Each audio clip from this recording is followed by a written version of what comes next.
Hello, I believe I am live. This is the first time that I've used this software though, so fingers crossed. Maybe I'll see some comments and be able to tell that everybody else can see me too. But we are going to get started here in just a minute. Lauren's going to be joining us in just a few minutes, and she'll be my co-host for the rest of the live once she's able to join, and we'll be bringing on a guest in just a few minutes as well. And we'll be spinning the wheel of names. I've got the wheel full of everybody's names from Protospiel April.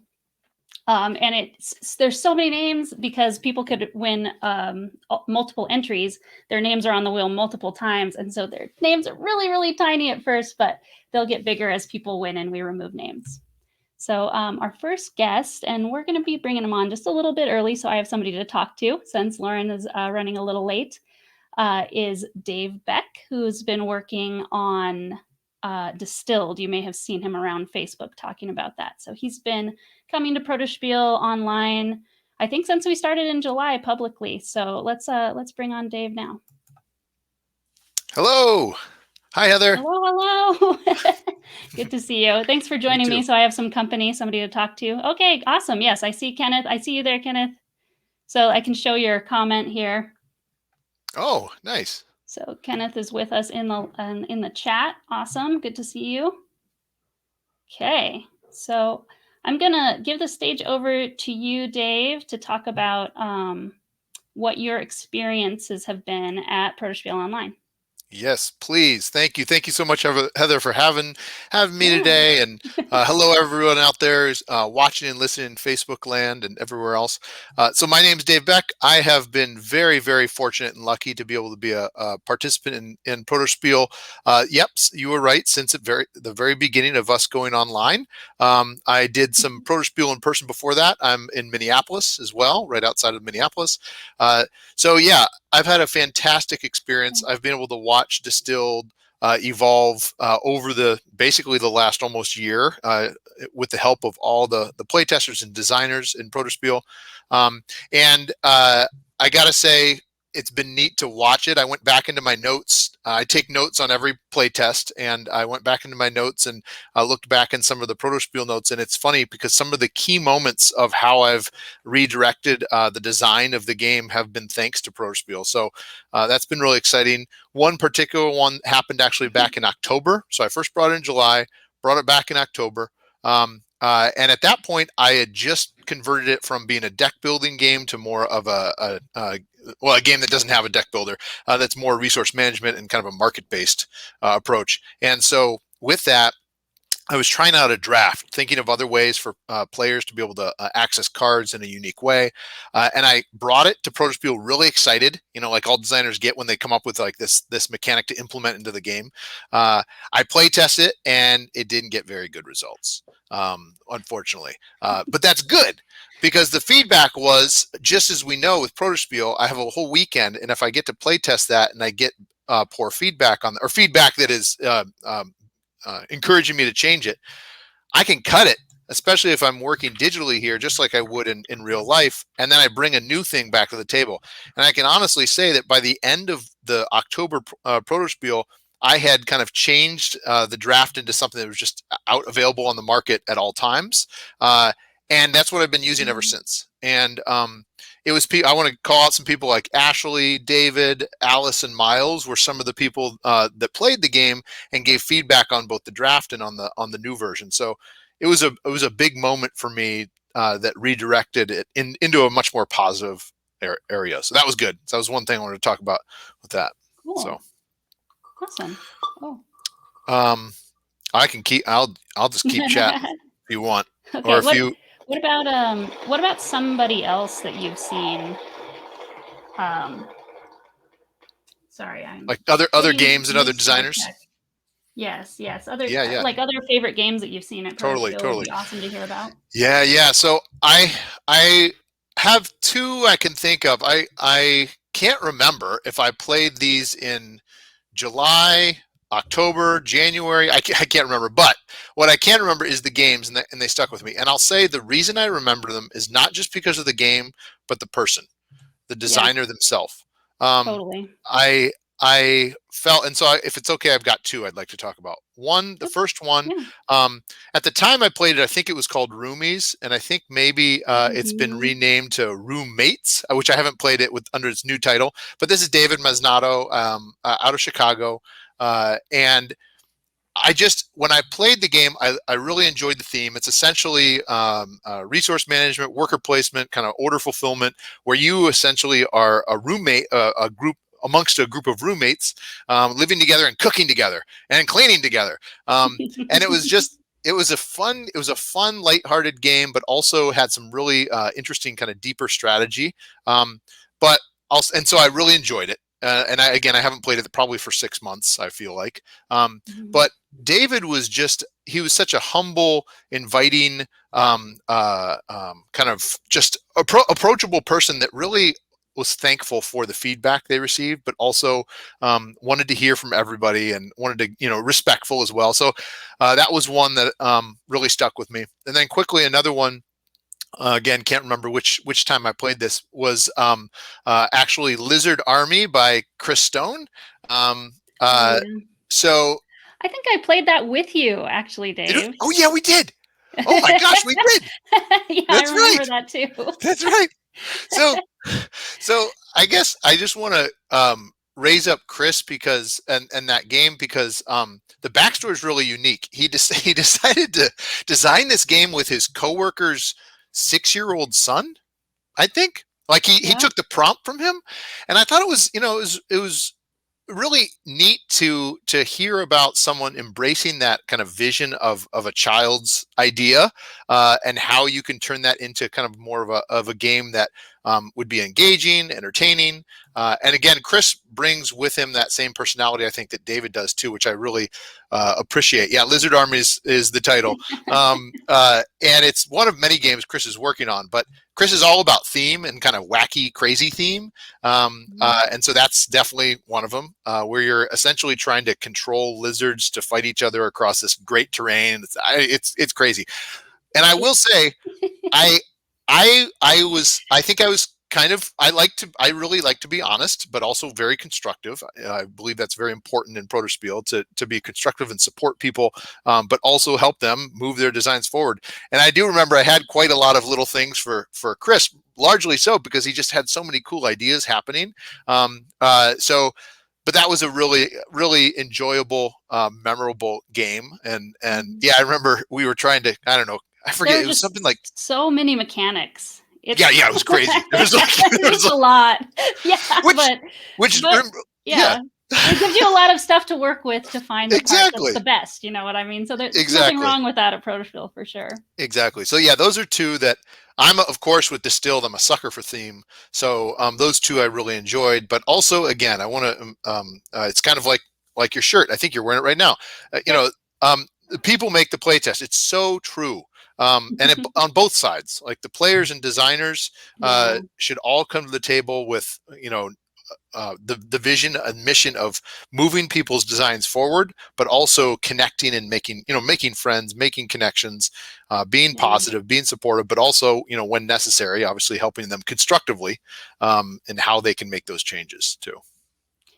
Yeah, and I think it's a both side thing for friendships at Protospiel. Like it's great to be a friend, and it's great to have friends, Totally. Yes, it is. Both things feel great. Yeah. And then what would you say to somebody if they are on the fence about whether or not Protospiel Online is the right place for them to go to play test online? Yeah. I feel like it's always the week or so leading up to Protospiel, I say this exact same thing to people that have never been to Protospiel. I'm playtesting other people's games, throughout the week, and I actually always tell them, because they're nervous, right? And that's okay. It's understandable. It's you think it's almost like you think it's this click or something that you're not sure if you can bring your game to. Are you cool enough? It's not that at all. Not that at all. But what I always tell people then is go as a playtester for your first time. Go and just say, I'm going to play test some games so I can understand kind of how this works. I can see the designers' games and what they're bringing, as well as how people are interacting and communicating, and get to meet, like we were just talking about, get to meet those people, make some friends, make some connections. And then also what that means is then in between the next Protospiel, the next couple months, you can connect with those designers and say, hey, I don't know if you remember me, but I played your game at Protospiel.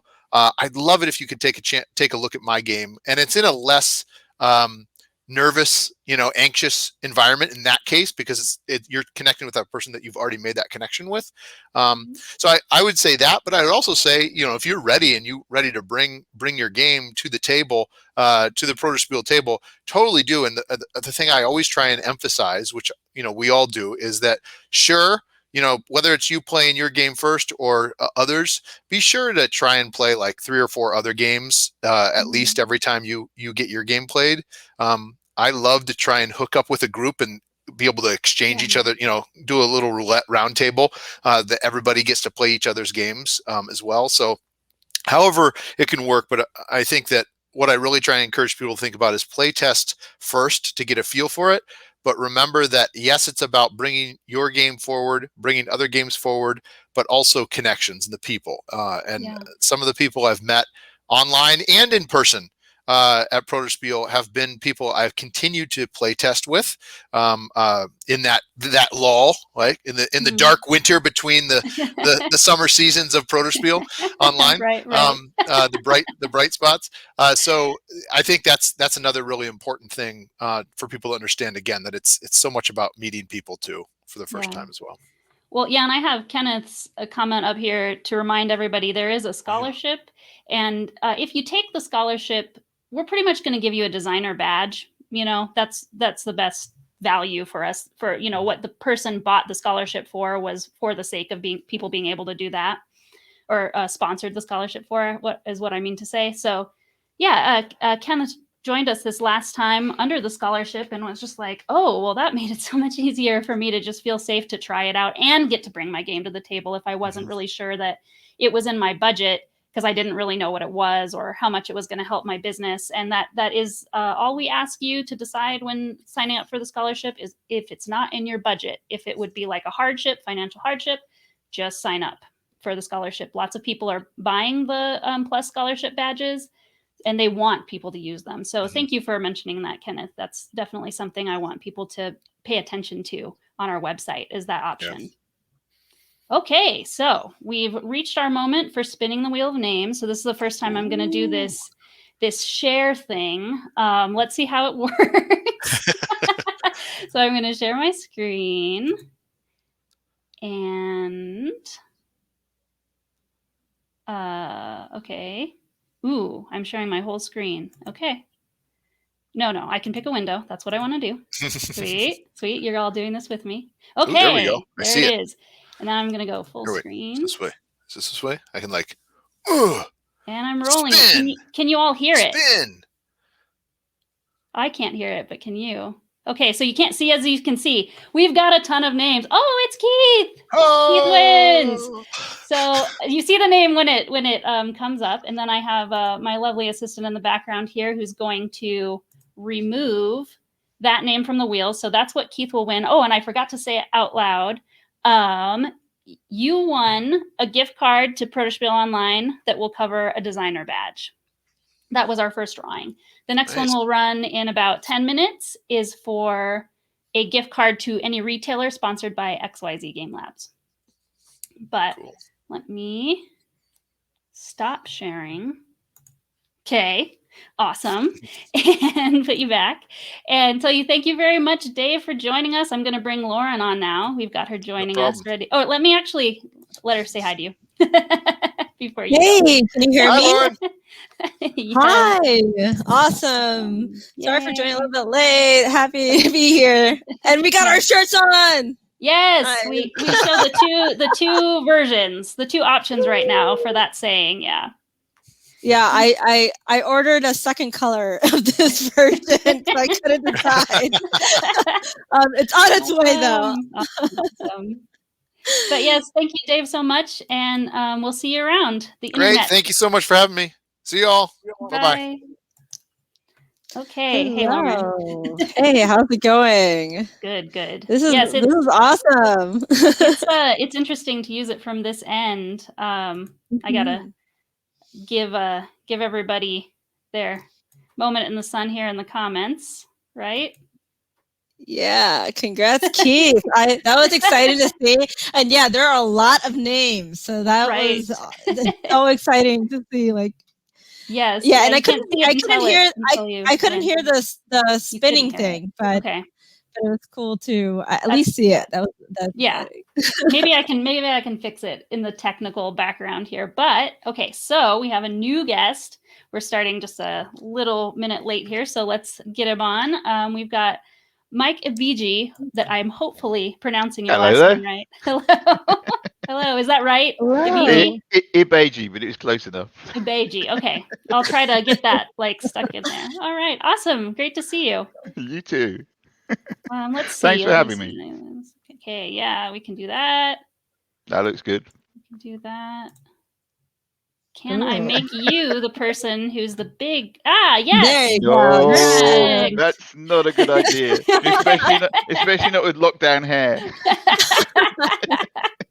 We'll give you the spotlight. Yes.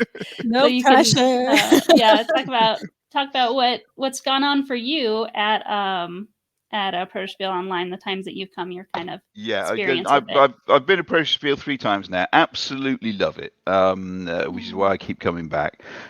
It's a great community. Everybody's really, really friendly. Everybody's really positive, which is one of the things that really helps. You know, I'm part of a couple of other playtest groups. You know, and there are, hey Ken, and there are some where you kind of almost take your heart in your hands before you put a game in front of them, you know. I mean, you know, I have to say there is one up in Cambridge which I very deliberately go to when I think my game's ready, just so they can eviscerate it and tear it apart and tell me everything that's wrong with it, and then it comes back together again so much stronger, you know. But yeah, I mean, the Protospiel community is such a great positive community. And that's actually one of the joys of doing so. Plus, it's an American audience. It's a different audience, a different style of gaming at times to what I get over here in Europe. You know, most of the playtest groups over here in Europe, they are really, really, really into their Euros and virtually nothing else. You know. Interesting. Hey, Jess. It's great to actually sort of, to be perfectly honest with you, I get the horrible feeling that I design games for the American market. You know, I don't design games for the Euro market.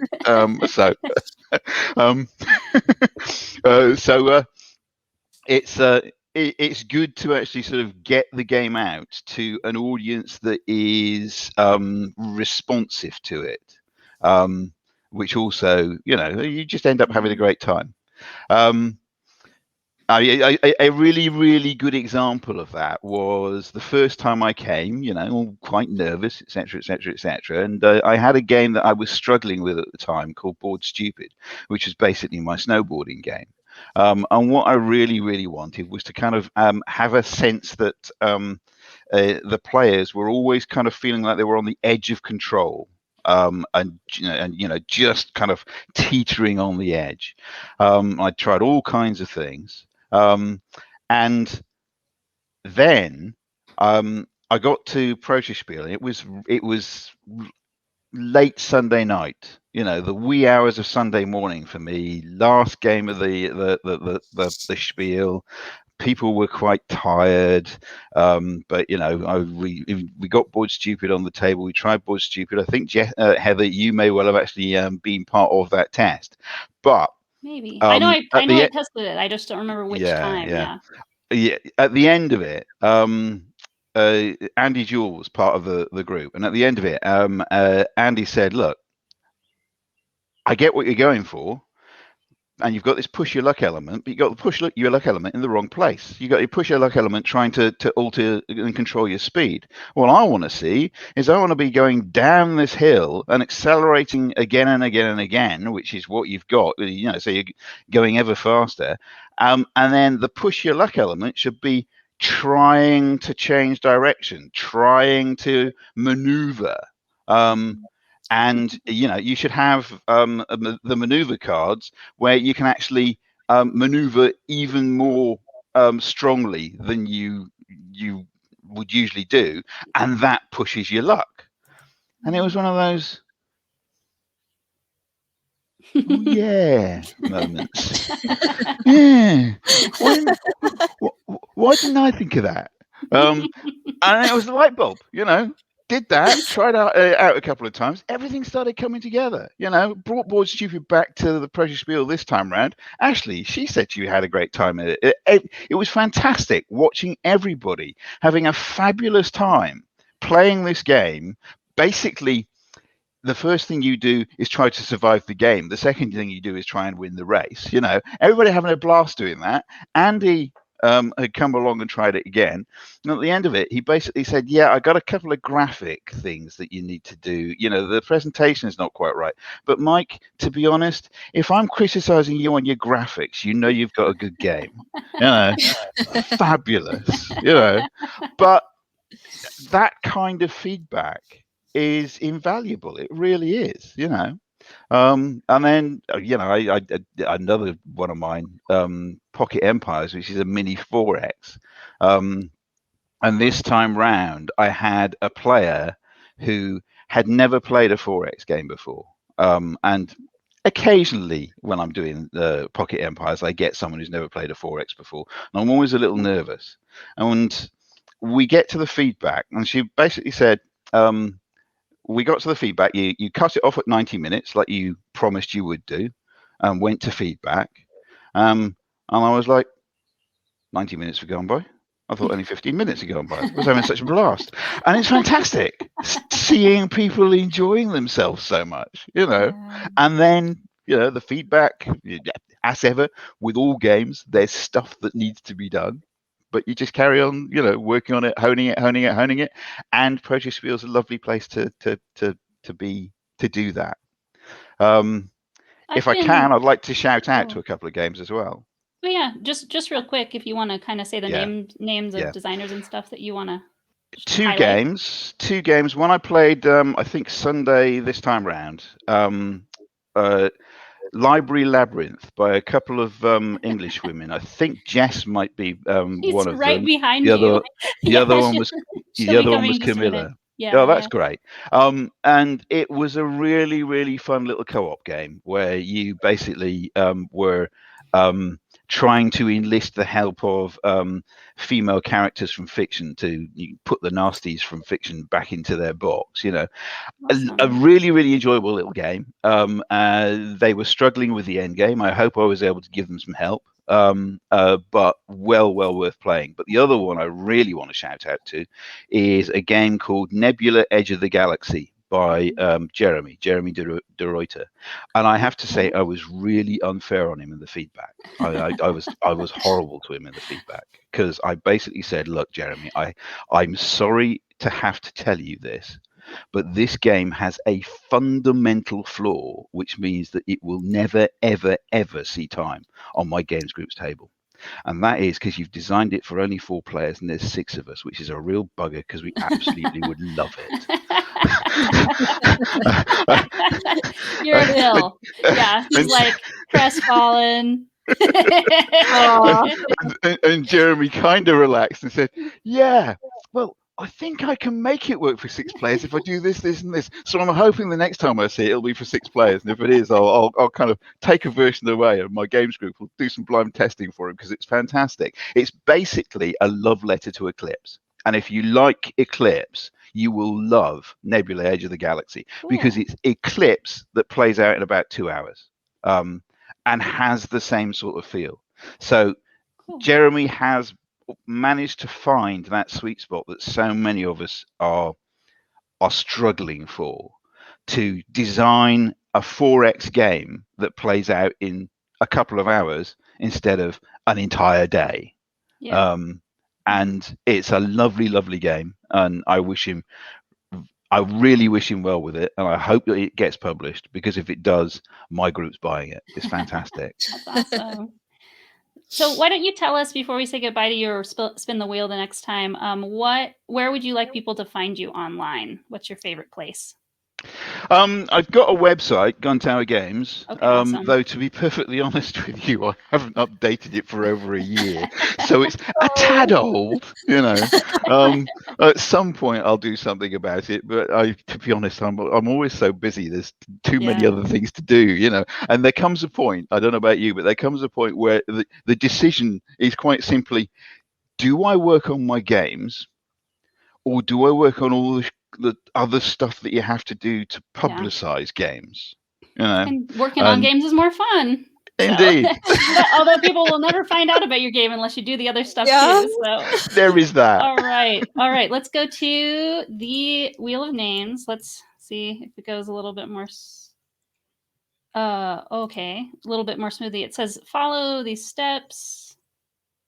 Okay, very complicated steps to share sound. So we're not going to probably be doing that this time around. It's okay. Yeah. As long as we can all see the results, right? Yeah, I could make some fake sounds. Okay, yeah. Why don't you do that? Okay. I'm gonna go full screen and hit spin. Drum roll, please.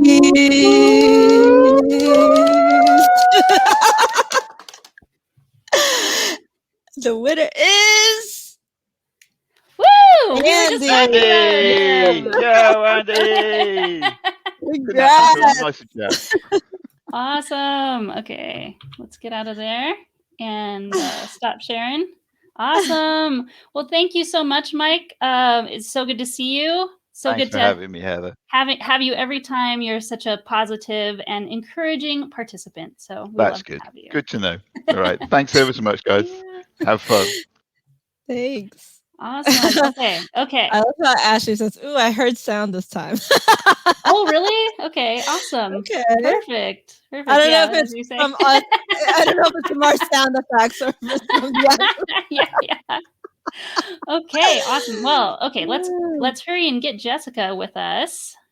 All right, Jessica. We were just talking about you. Hi. Yes, I got a shout out before I arrived. How is that? That was awesome. Really good timing. Clearly, you've put the people in this time zone in the right time, so we can just shout out to each other. Oh, don't make me big. Okay, there you go. Totally. There you go. I'm big. Hello, everyone. I'm now big. Hello. Awesome. Hi. Yeah, so this was my first time, and it was a really, really good experience. I mean, just really enjoyable, really fun. Awesome. Yeah, I will kind of give a little bit of behind the scenes to everybody that Jess and I are in a like a mastermind group where we meet regularly and kind of check in about goals.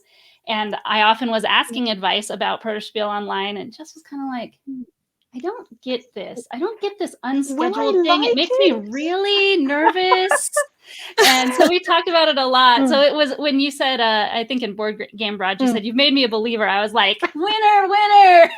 It was really interesting because I really couldn't, I wasn't quite seeing how exactly it was working.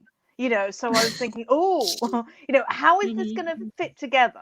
Because I've done things on Discord and they've always seemed a little bit kind of disconnected. I've thought, okay, how does it actually work? Do you rock up somewhere? Do you have to know people? Does it sort of work mainly over message? What I hadn't realized, and the thing which, the thing which I think I would tell other people who are in the same position would be that there is somebody there all the time. Yes. That's why it's better than all the free stuff. That's what the money goes on, because I'm thinking this, I'm not quite sure, how it's value for money. People are telling me that they've got great results out of it. Okay, but how did you get the results? How does it, So, the thing I would really pick up from that is that there's somebody there, there's a moderator there, just being a welcoming voice and shepherding people into the groups. And it is, it's amazing. It's really amazing. So, awesome. That's awesome. Yes, and Lauren is one of those moderators. Has been since July. She favors coffee talk. I do. I like the coffee talk a little bit better because I played a few games on Tabletop Simulator, but I'll be honest, I'm quite awful at it. but like, and plus, it's just easier for me. I'm a chatterbox, so like I could just sit in a room and talk to like whoever for hours on end, and it's fine. Well, the fact that there was a coffee talk there was really good, because there's then a space where you can drop in and out, and I found myself kind of flitting between the two. Some of my times didn't fit with other people's, but because of course most people were using one of the American time zones, but then there were people who were staying up all night, so I'd get up early in the morning because I have two very small children, so I'm up at 6, because that's when they wake up, do breakfast, whatever, and then I'm like, oh, it's 7:30, maybe I'll go into the Discord. So I'd spend my morning playing games with people, and they're like, oh, it's 3 a.m. here, and I'm like, oh, well, it's 10 o'clock here, I've had breakfast, I've had a shower. It was actually really good fun.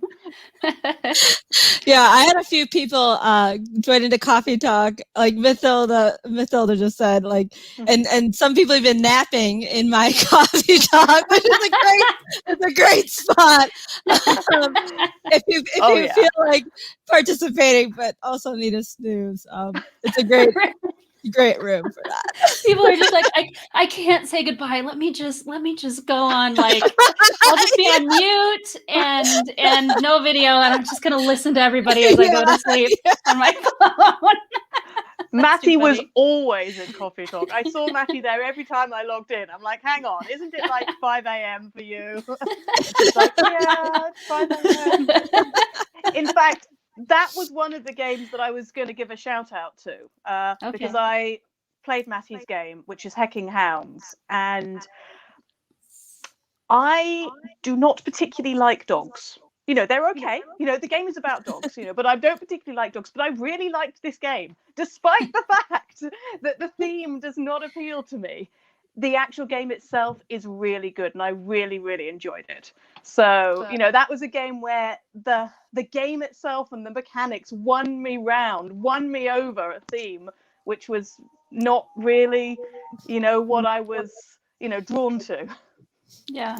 Oh, that's awesome. Yeah, I got to play test that one as well this last time, and it's a little rough on Screen Top GG. I think it's going to be one of those games that's more fun to play in real life, unfortunately. Oh, yeah. But we made it work, and that's the idea. You can give people an idea of what a game is like, at least. Yeah. Even if the digital version is not ideal, right? Well, I love the trick taking. Take. Yeah, like don't want to be first place. And they're just everything's kind of inside out for what you expect for trick taking, and that's cool. Well, it's just so neat. It's the kind of game where I was thinking that I could, it's the type of game I could imagine myself 20 years ago now, probably, sitting at, the end of school, the end of high school, the end of sixth form would be us. Playing this, when you're too young to go to the pub, you're like, what am I going to do? It's, my next class isn't for an hour. I'm just going to sit in the cafe. That is exactly the sort of situation I could have seen myself playing, just that non-stop, the trick taking, the fact that one player took a step back per round, which is a kind of, a dummy roll. That really appeals, as somebody who likes card games and quite likes traditional card games. I'm like, that really appeals. So, no, I really, really liked it. Awesome. Despite the fact that I'm not that keen on dogs. So even if you don't like dogs, or maybe, or even all that keen on hell, it's being a dog walker in hell, isn't it? That's true. I might be keener on the underworld theme than the dog theme. I don't know. That sounds like heaven to me. I don't know. So why don't you tell us where people can find you online? I think you're coming up on it, doing a Kickstarter hopefully this summer, right? Yeah, so that's for the game which Mike was talking about. Mike was super helpful. He gave us our moment where we went, oh, yes, we should have had a filing system down there, which you'll find out when you go and look at the game. So we're on Facebook, search for Library Labyrinth. We've also got librarylabyrinth.com.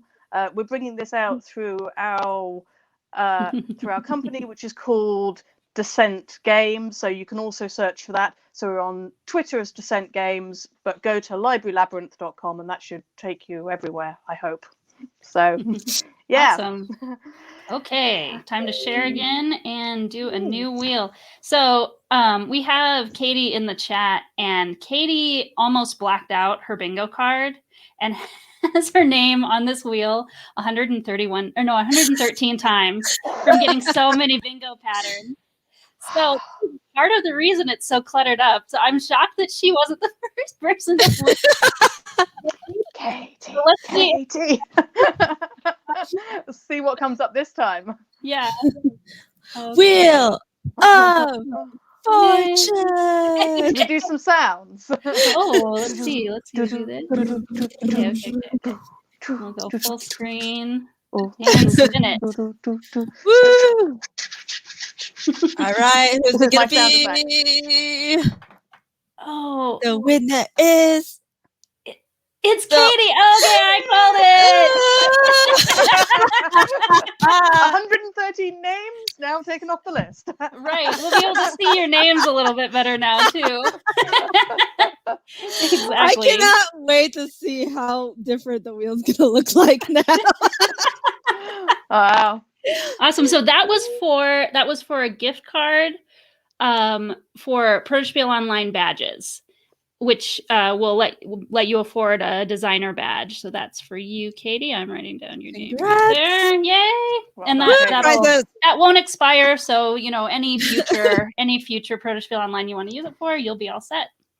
Nice. All right, awesome. Well, thank you so much for joining us, Jess, Thank in your you for having evening me over on. in the UK. It's great to see you. Thank you, and I'll see you some other time. Thanks, See ya. everyone. Bye, all. Bye. Okay, so who do we have up next? Oh, we have a name that I might pronounce incorrectly, but it's Joakim Engfors. Maybe you can tell me if I'm doing it right here. I'll bring you on.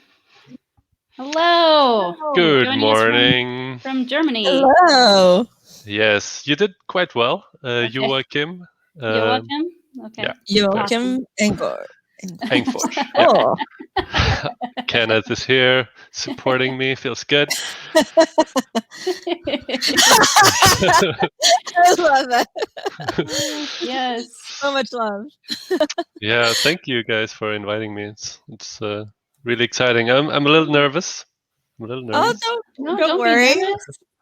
Don't worry. I'm excited to be on with you live, actually, Joakim, because I haven't yet play tested with you. I see you all over our Discord being super positive and friendly, but I never get to play test with you. So it's great to see you in live and in person. Yeah, likewise. I'm looking forward to play with you. I'll play with you anytime, and with Lauren as well. I mean, Lauren's gonna get my submission. We already made a deal. No one else needs to submit their He's talking games. about the Quarks design competition. Yeah, I already got that, so it's done. He's very, very confident. Get in the back. Awesome. I will say to our other guests coming after, we're getting a little bit behind, so we'll try to just No backdoor squeeze it deals. down just a little bit, but yeah, you might be starting just a little bit later than we told you. Okay, so we can give everybody a little time. But secret backdoor deals. But yeah, No. go ahead and tell us about. I'm actually really curious to learn how you heard about Protospiel online, because I hadn't ever met you before. So that'd be a specific question for you. I don't remember. I think it was probably someone recommended it to me, and I think I was there at the very first online event. I've never been to any board game conventions in real life. Oh, wow. Okay. So Protospiel Online was my first event, and coming in there, I was like, oh, wow, okay. I have done nothing. I have nothing published. Everything is homemade stuff, and I'm surrounded by these people who have hundreds of published games. That was my feeling. It wasn't maybe necessarily true. Right. So I really felt a little bit, how do you say it? Like I'm the little kid surrounded by all these professionals, but everyone is so friendly. It's crazy. Yeah, I mean that's like literally the board game community, though. Like, you know, I mean, I consider myself to be new to the industry compared to some folks who've been there for decades and decades and forever. So, like, you know, all things considered, like, you know, everyone is so friendly and so welcoming, and you could just like, even in the in-person Protospiels, like I've played tested games where it's like someone's like, all right, I stayed up till 4 a.m. Here's some cards. Here's some mechanics. Like, let's just try it out. Like, okay, I'm in. And like, you know, so a lot of times it's like, you know, it's a great community because like, yeah, it's intended for it to be like very, very rough draft versions of the game, and it's awesome. Yes, my vision for especially Protospiel Online is it can be a first thing for people where they can learn how to feel comfortable, and everybody's more on a level playing field. It's not like somebody is here with a booth and a name table and they're big and important and you're just the little person walking up to their booth. It's like we're all just sitting at the tables together. That's what I like about real life Protospiel too. That makes it easy for it to be the first live thing that you go to or in-person thing that you go to as well. Yeah, I feel like to me it was to my advantage that it was online. I feel more comfortable at home, and I can come in anytime. Like the kids go to bed at 9, so I hop in at 9:30 or whatever, and can just get right into it. And what I wanted to talk about today is if you haven't yet been to a Protospiel, you should do it. It's so good. We agree. Everyone, like, I was really blown away about how friendly and supportive everyone is, and I learned so much. I get really inspired, and ever since that first Protospiel last year, I'm meeting up with people all the time. Like just a few hours ago, I was talking to Kenneth. We were playing together. We were talking about board games, and yeah, it's and Ben is there. Ben, everyone's best friend, Ben. That's yes. So we're very lucky to have him as one of our moderators. He's just such a positive and friendly person. And I mean, you're all amazing. You're all fantastic. Thank you. It's to that point that we've played each other's games so many times. So when I see someone put up a card in the Looking for Games group, I don't necessarily need to read what it's about. I just see, oh, that's a game from Philip. Oh, that's a game from Tanner. I'll play it. I don't even care because I just love hanging out with these guys, and everything they do is amazing. Because people make the playtest, right? Like at the end of the day, you're there. Like, you know, you want to play games with the people you like to hang around, and like, it's amazing. Yeah, no, I've played so many great games. It's crazy. I haven't played more amazing games at Protospiel than I have from all these games I've been buying over the years. Wow. People are so talented. I just hope everyone is super successful like they deserve to be. Oh, thank you so much. I'm sure everybody really appreciates that. Yeah, that's so wonderful. And also, you should get your money back. I'm sorry. The games that weren't that good. Oh my geez. I guess you can sell them on BGG. Yeah, you should do a trade. No. All my games are amazing. It's just that all these guys, they make even better games. I think 2 games I want to especially mention is The Great Rat Wars by Zach Law and Gavin Eastlag. I had never played anything like it, and over these past 12 months or something, we played it a couple of times now, also outside of Protospiel, and it's so good. And Filip, I don't know how to say his name, Filip Baranowski, maybe, from Poland. Yep. He is also working on a Kickstarter right now for Interregnum, and everyone has to buy that game. It's so good. And the best thing is that you can screw over your friends, and I love that. Yeah, it had some. When I played it, it had a very an art style that really reminded me of Love Letter, right? I haven't played Love Letter, but Oh, okay. I'm also not the kind of person who cares so much about art and lore generally. Right. I just want to be able to make my friends miserable. That's all I need. I mean, I love them very much, but it's also really fun to make them unhappy every once in a while. Yes. Well, yeah, in a controlled way, right? Of course, if it's about victory points. I mean, otherwise it's not okay. Awesome. Well, and what about you? Where would you like people to find you online? Discord is probably the best way, and if you're watching this, you're probably on the Protospiel Discord, and just find me, Joakim Engfors. Yeah.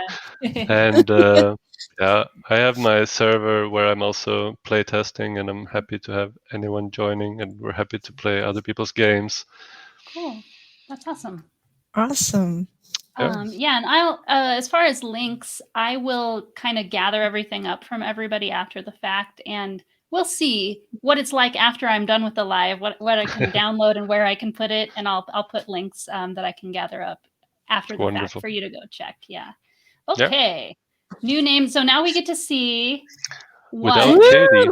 it looks like. I can't wait to see this Wheel of Fortune now. 113 names. Okay. Okay. Full screen, so you can actually see some You of can the almost names. read. Yeah. Yeah. All right, let's go. So let's see. So this is again for the sponsored by XYZ $25 gift card to a retailer of your choice. Okay, Marcel Kohler. Woo! Congrats! Congratulations. Sweet. Congratulations. Awesome. Let's get out of there. Cool. And stop sharing. Lots of buttons and stuff for me to to click over here. Lots to keep track of for sure. You're doing great, Heather. You're you were. it. Thank you. You're doing an excellent job. Well, thank you so much, Joakim, for joining us. It's good to see you live, and we'll see you around the interwebs. Absolutely. Yeah. I'll keep watching. Okay. Bye-bye. Awesome. Okay, who's next? Let's see. We've got Fertessa. And see, I'm not even... Okay, you guys are doing such a good job. You're right here, Fertessa. Ready in the line. Can you hear me okay? Yes, we hear you great. Awesome. Sweet. Excellent. You're our two coffee talk queens here. No, Fertessa is the queen. I will not compete with Fertessa, okay? I eat and sleep coffee talk, apparently. Yes. I bow down to Fertessa, okay? Hello, everybody. Yes. Yeah, coffee talk has definitely been my go-to spot for the last couple of Protospiels, because I unfortunately can't do the fun part of the playtesting, but I can sit around and chat with everybody and, get to be at the pulse of everything, which is really fun. And I get to meet lots of new people. Hear about all the games people are playing, probably. Yeah. Yes. Yeah, exactly. Please tell me more about the games. It's been pretty cool. When I was playtesting, I got to play some really cool games. Because I remember there was what do you call it? It was called Allred. It was Allred, and it was shaped like a triangle, and it was by 3 Australian designers, and I think one's name was Chris Fulham. So they made this game on, and it was just like an abstract game. And I remember they were looking for a theme, and they were just like, guys, it could be themed anything, just play this and go for it. And we played it, and this game blew us all away. It was just awesome. Why isn't this on the shelf already? And we're just we're trying to throw different themes on it and stuff, but it was just but the gameplay was there, and it was so compact. And just that game has always left an impression on me, because that's probably that's probably one of the games that I wanted to immediately buy after playing. And Wow. I never ran into those designers again. I only ran into them on the online Protospiel. Okay. Oh, wow. Now I need to take some notes. What are their Yeah. names? It was Let on me write this down. AWEN. AWEN. Yeah. And it was 3 of them. One Writing was this down. Chris Fulham, and Okay. Okay. find That him. sounds familiar. That sounds Yeah, because familiar. they had a sell sheet. I ended up seeing their sell sheet later for something else. I was Okay. like, yes, Oh. get it out there. But Yes, I and never. their sell sheet will still be in our sell sheet list, Yep. Lauren. So because I Okay. don't remove Okay. those, so you can find Because it. I showed somebody this past Protospiel their sell sheet because I was trying to describe the gameplay. So yes, we do have it. Okay. And Any yes. game that Fertessa says I want to buy right now, I'm gonna look at. So. It was Yeah, amazing. I okay. really hope you find them. Okay. So yeah, I'm- that was that was great. And then another fun thing that happened, I remember I sat in on somebody's very first playtest, I believe it was, and it was Ashwin and it was Clarence, and they made a game about wolves. And we're just like, all right, we're gonna sit down and play wolves, and it was great. And like fast forward, I don't know if it's been a year because COVID. I feel like it's been a year, but I believe that they're like in talks to get it signed. So it's just like, yes, It's yes, fine. you It's can just fine. see it.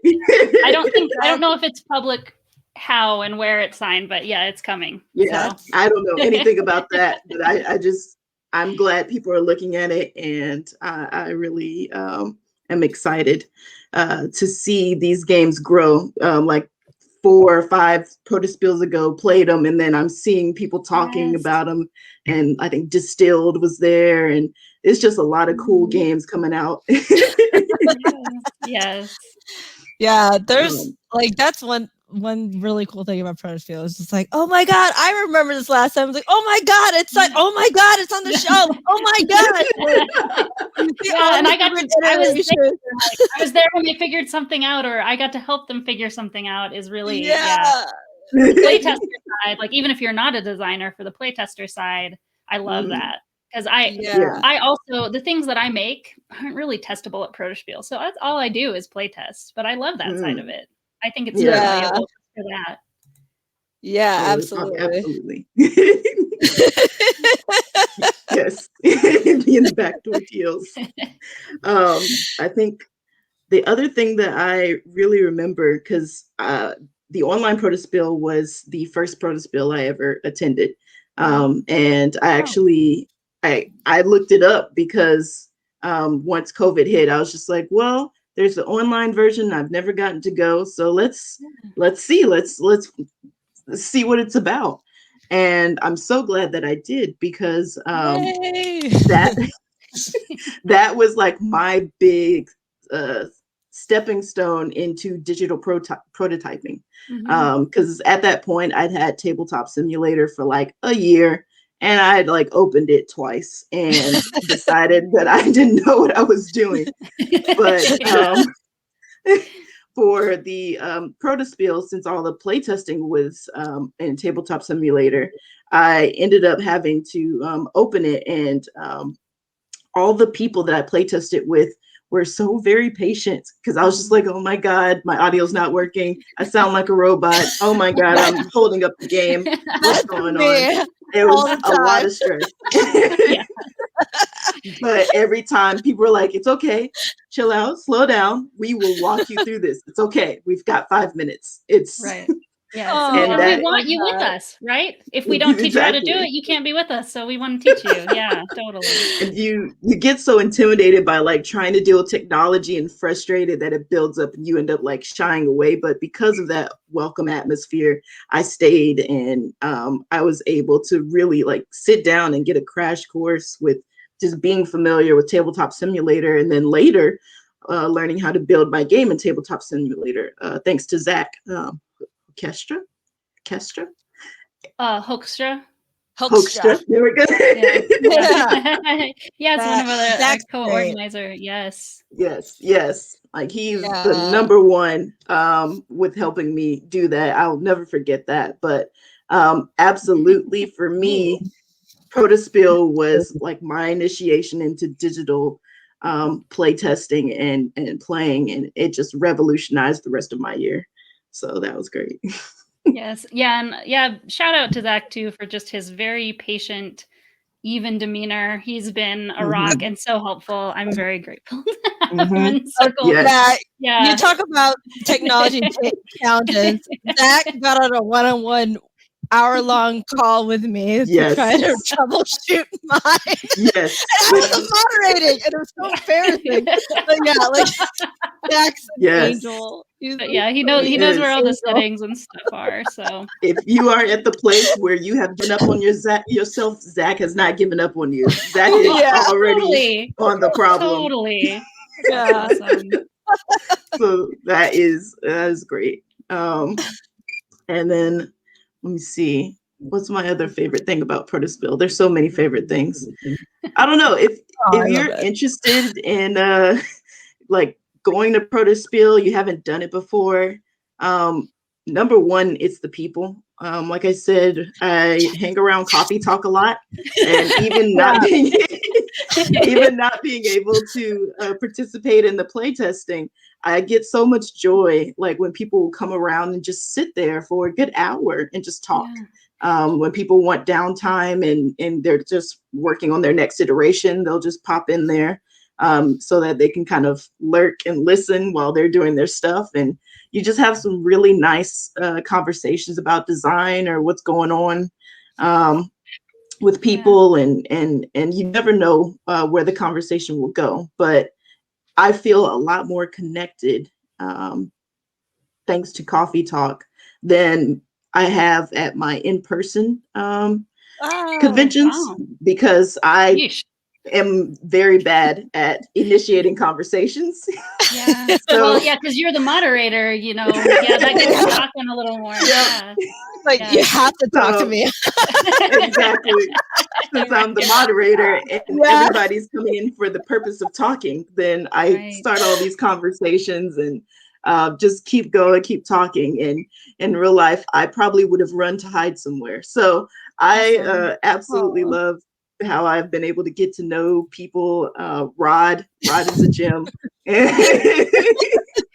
There's so many gems that pop in, and you know, just to say they're 10 minutes of hello and then get back to their play testing. So that's always great. Yeah, and for people coming in, you know, if you don't really have the ability to do TTS, but you'd like to be part of the community, you can just get a playtester badge, which is it's the cheap badge, you know, and you can hang out and Coffee Talk with that badge. Totally encouraged. Yes, he is. All right. Yeah. Let me ready for another drawing, right? Yes. All right. Let's see. Okay, I forgot to write down the name last time, but I remember it. And now it's a Protospiel gift card, Protospiel online gift card. So enough for a designer badge, never expires gift card. Let's share the screen again. I love this Wheel of Fortune. It's so much fun. I've got and isn't it cool? I can even brand. Obviously, I can brand it. I didn't have to even pay for this to be able to brand it. That's awesome. Oh wait. Let's see. Do we have? I still see the old name. Do I need to? Oh, I know what's wrong. Give me 1 second. Here you can watch me do this thing that you can know how to use Wheel of Names.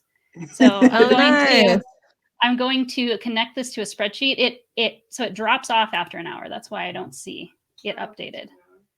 But it is updated. I have my lovely assistant working in the background. Woo, assistant! So then, I choose the specific tab. Oh, all of everybody, very important for me to say, you can go to, so we're doing a live drawing for people who participated live, right?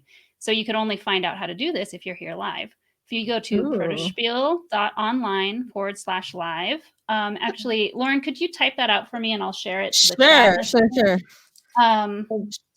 Go there and you saw really maybe briefly as I was setting this up, the 4 prizes we're giving away. They'll be the last 4 prizes we give away. So get into that form and put in your name, and we'll have much fewer names, I think, on that wheel of names once we get done with the winners from people who have participated in April 2021. Okay, so let's spin this one for the Protospiel Online gift card. Spin.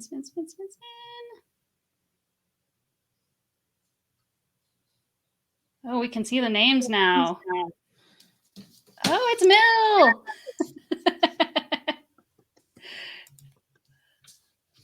All right. Oh, awesome. Okay, I'll stop sharing that. And let me, or here I can, I'll type it out for you so you'll see it under the Protospiel name. Sweet. On Facebook. It's on our website, actually. So I've made a page on our website.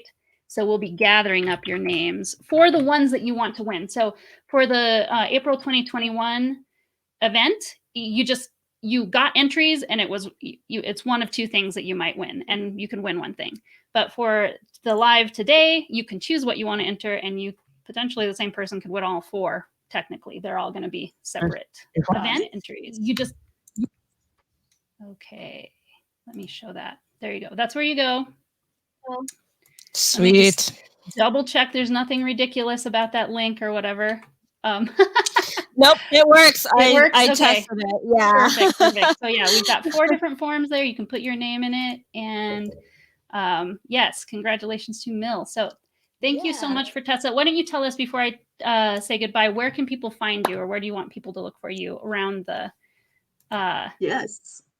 You interweb? can 100% find me on not hashtag @Fertessa on Twitter. Yep. And I'm just always there. So talk about Star Trek and board games. So there I am. Awesome. Sweet. So good to have you. Thank you for joining. Thanks for having me. Thank you. Bye. Bye. Okay. Rob waiting very patiently. We have, oh no. Did I pick the wrong person? I picked Ashwin. Sorry, Ashwin. You moved. Hey, Lauren, Heather. Wonderful to see you. Hello. There you are. Going. It's going great. I totally didn't have to clean up the game room to be able to sit this way. And let me point out these games that have been play tested at Protospiels are always faced like this. Yeah,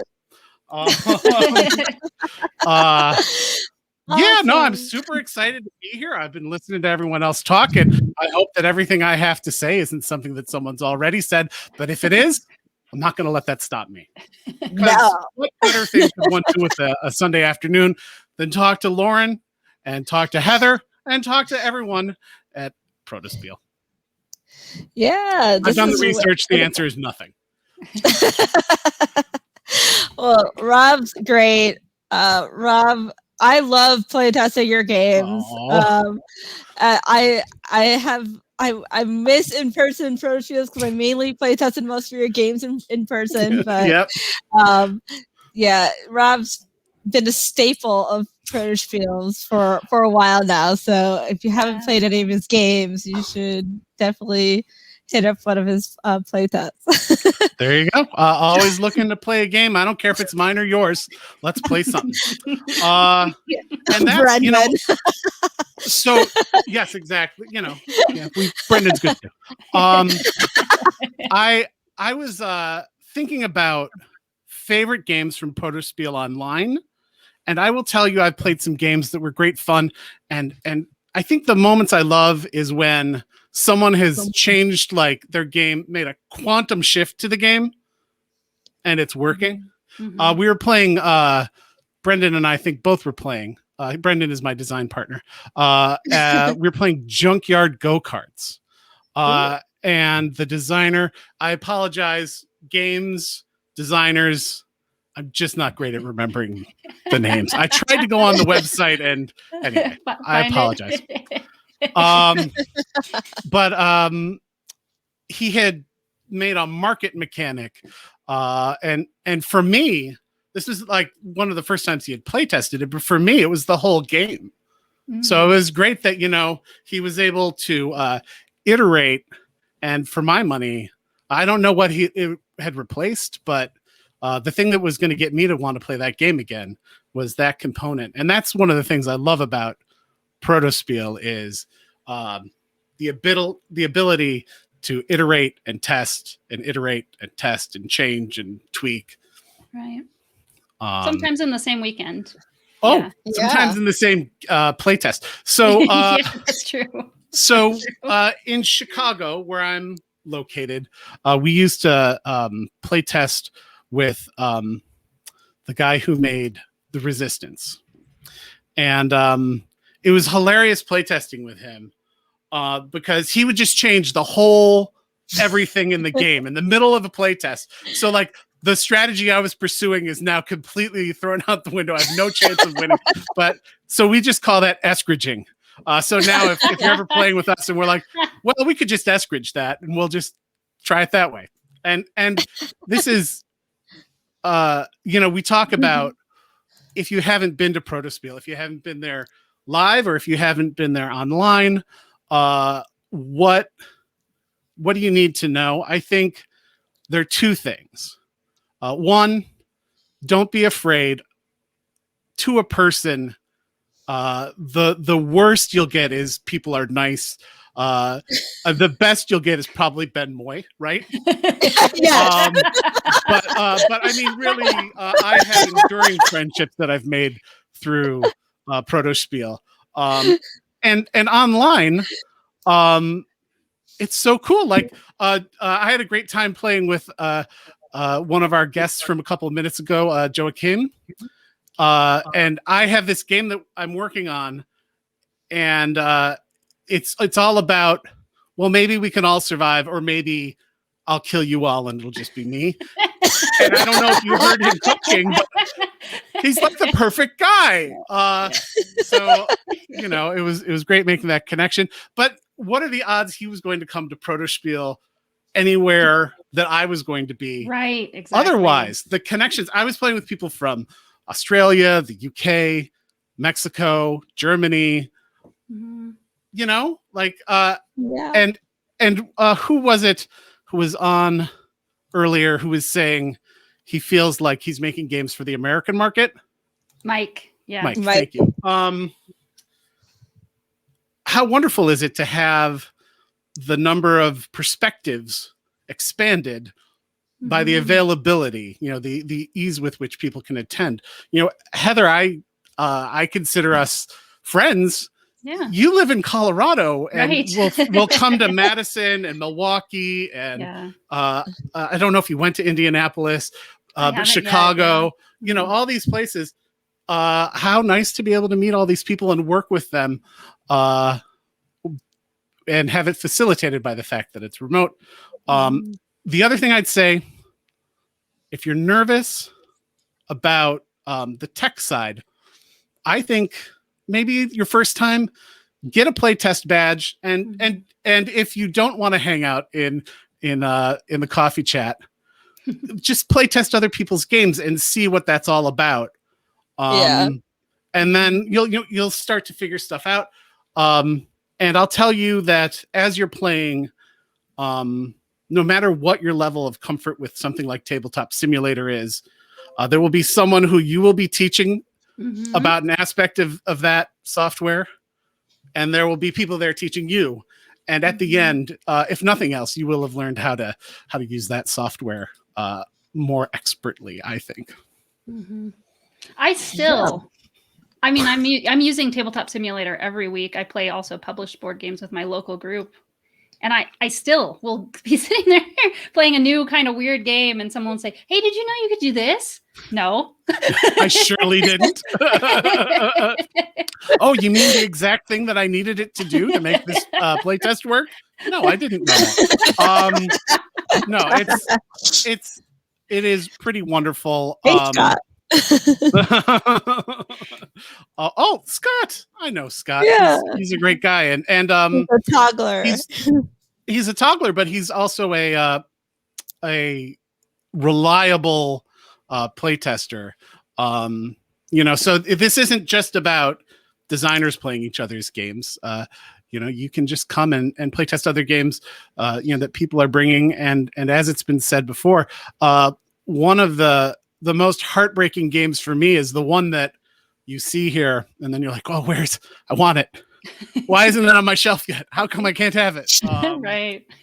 That or one of my favorite games at Protospiel is you're sitting at a table, someone's playing your game, or we're all playing someone else's, and someone's describing their game.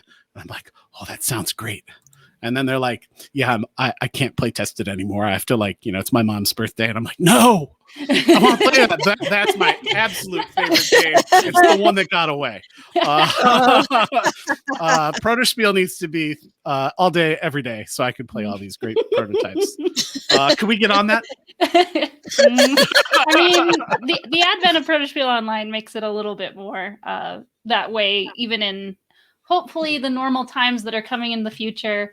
We'll still be around online as well as the physical ones. I think that both are super valuable, but this is something in a particularly schmaltzy moment after one of the Madison Protospiels. I was really thinking about the whole event and sort of Protospiel as an idea, an event, a culture, and it's just the depth of generosity that it's all predicated on is staggering. I'm going to spend money to play your game and think really hard about how I can help you get it from where it is to where you want it to be. Or 5 people, 4 people, 6 people, who knows, will sit down at a table with me and for an hour or two play my game. And then for another, who knows, hour after, talk about it and give me feedback that, how can we move these games forward without this? It's just such a lovely thing. It's almost too good to be true, right? Yeah. How in this flawed world do we have something so wonderful as Protospiel? I know. What did we do to deserve it? It's true. I literally, Rob, I had to leave a Milwaukee Protospiel and I started crying. I was like, it's fine. Just don't look at me. You know what I mean? Like, I'm gonna see you guys. You know what I mean? I totally know what you mean. Yeah. That's what it's like I used to do theater. It's like the end of a show when a Protospiel's over. You're like, oh man. Yeah. And Protospiel Online is different, but it's not worse. It's different, Right. Yeah.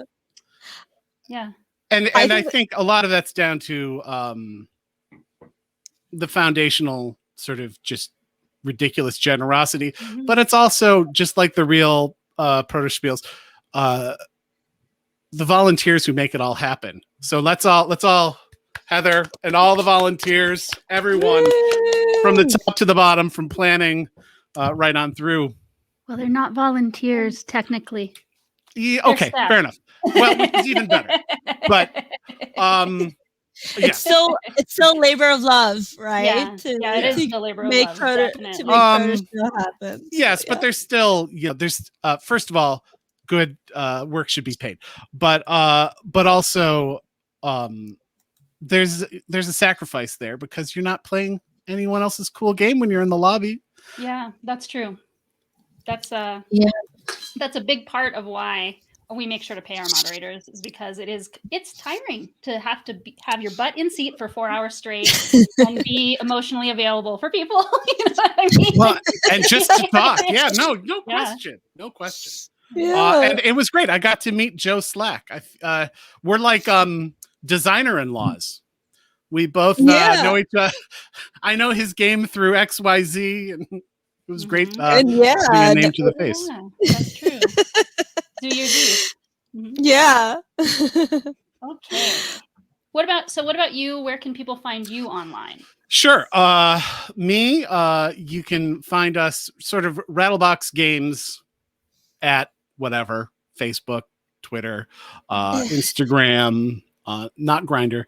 But and our website is rattleboxgames.com. Yeah, or just Protospiel, right? Right. Like Protospiel in January, I went as a playtester. I didn't have a game that I thought would be great for there, so I was just like, I'm just gonna go play test.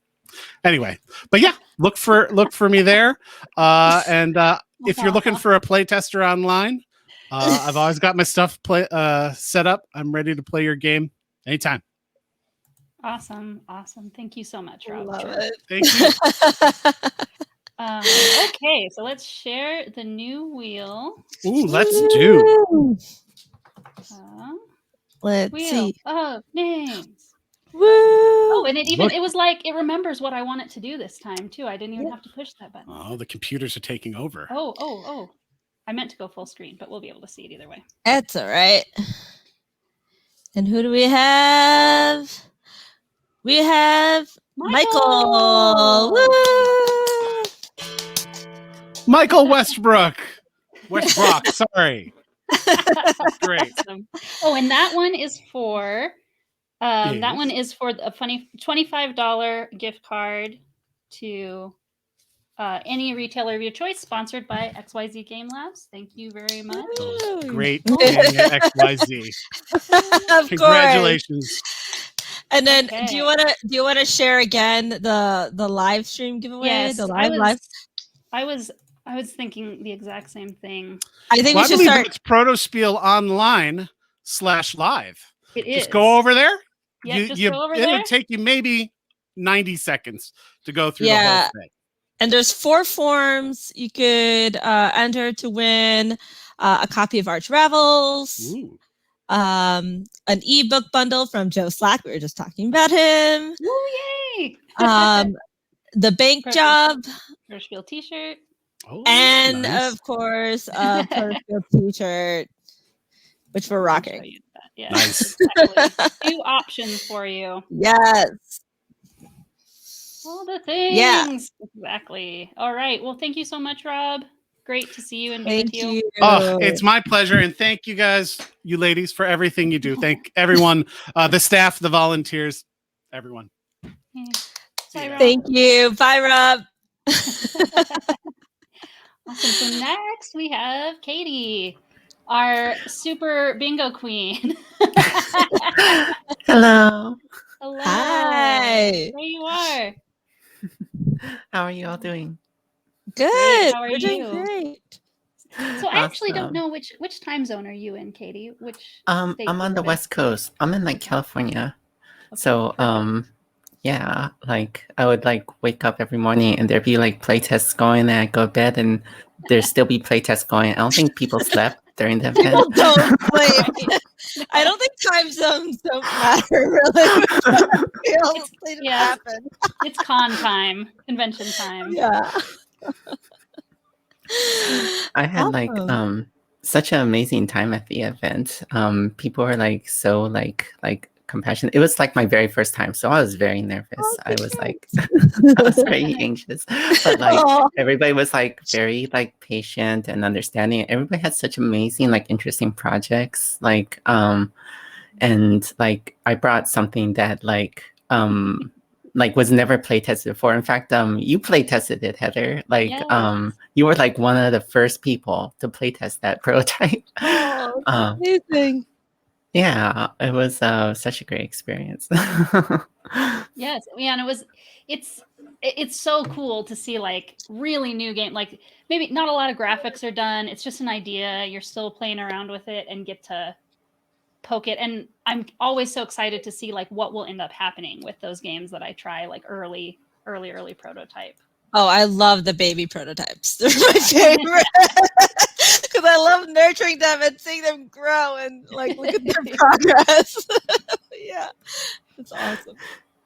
Yeah, like the thing I brought was like this like conspirator versus inspector game, and like all I had was like a bunch of symbols on cards, and and an idea, and like you gave me like such good feedback during that session. Like you kind of brought to light like some issues that were like completely against like the kind of like theme and feel that I was going for. Like it felt like it just became a guessing game, and I wanted it to be like an investigative game. Like you got to the bottom of something. And so I've made a lot of changes since then, and I'm hoping it's more. Actually, it wasn't really like just not a lot of changes, but like fundamental changes. Like, so I'm really hoping that it's a better experience now. Yeah, I'm excited to see it again when it's ready again. What about other things that you saw that you really... Well, you played so much bingo, so you played a ton of games. Yeah, I played so many games. Yeah, because you can't have a bingo square unless you play somebody else's game. You almost had a blackout on your card, so I was like, man, Katie didn't sleep. That's the most I've ever seen on a bingo card. So you're breaking my game. You're breaking my bingo game. Yeah, I Katie's was, stress testing the bingo game. Right. yeah, I was like play testing like all weekend long, like, and there was like some amazing games. Like there was like I really love escape rooms, and there was like this one game, the Pumpkin Problem, that Jonathan Schaefer is working on, which was so much fun. Like afterwards, I was like, "Thanks, sucker! You let us play your game for free." Like. It's going to be that way with an escape room, though, right? Oh, that's the tough part. Yeah. But I'm still looking forward to it getting on Kickstarter so I can buy it, because I'm like wanting to share it with my friends and stuff, because like those, I feel like those make great gifts, right? Like those kind of escape room experiences. Well, So like I'm like really... It's a little game, like it's a pocket escape room game, isn't it? Yeah, it's just cards, and there is a companion app that goes with it, but and I feel like that really helps a lot, because it kind of guides you, times you. We got like a high score that felt really good.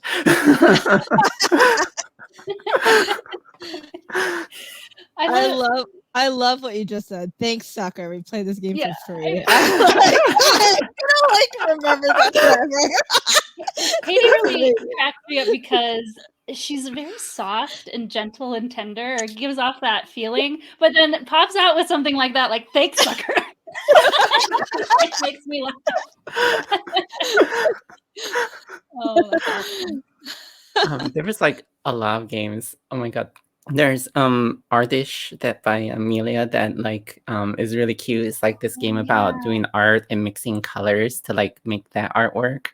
Like she gave me some like incredible feedback. Like she gave me some feedback on my main project, Persuasion, this like Victorian courtship game. She gave me some feedback that like where like afterwards I was like, okay, I'm going to like completely redo my game, like and then like I've completely redone it since then, but I wouldn't have like figured out like the next phase without like those changes, like like I was having like a real problem.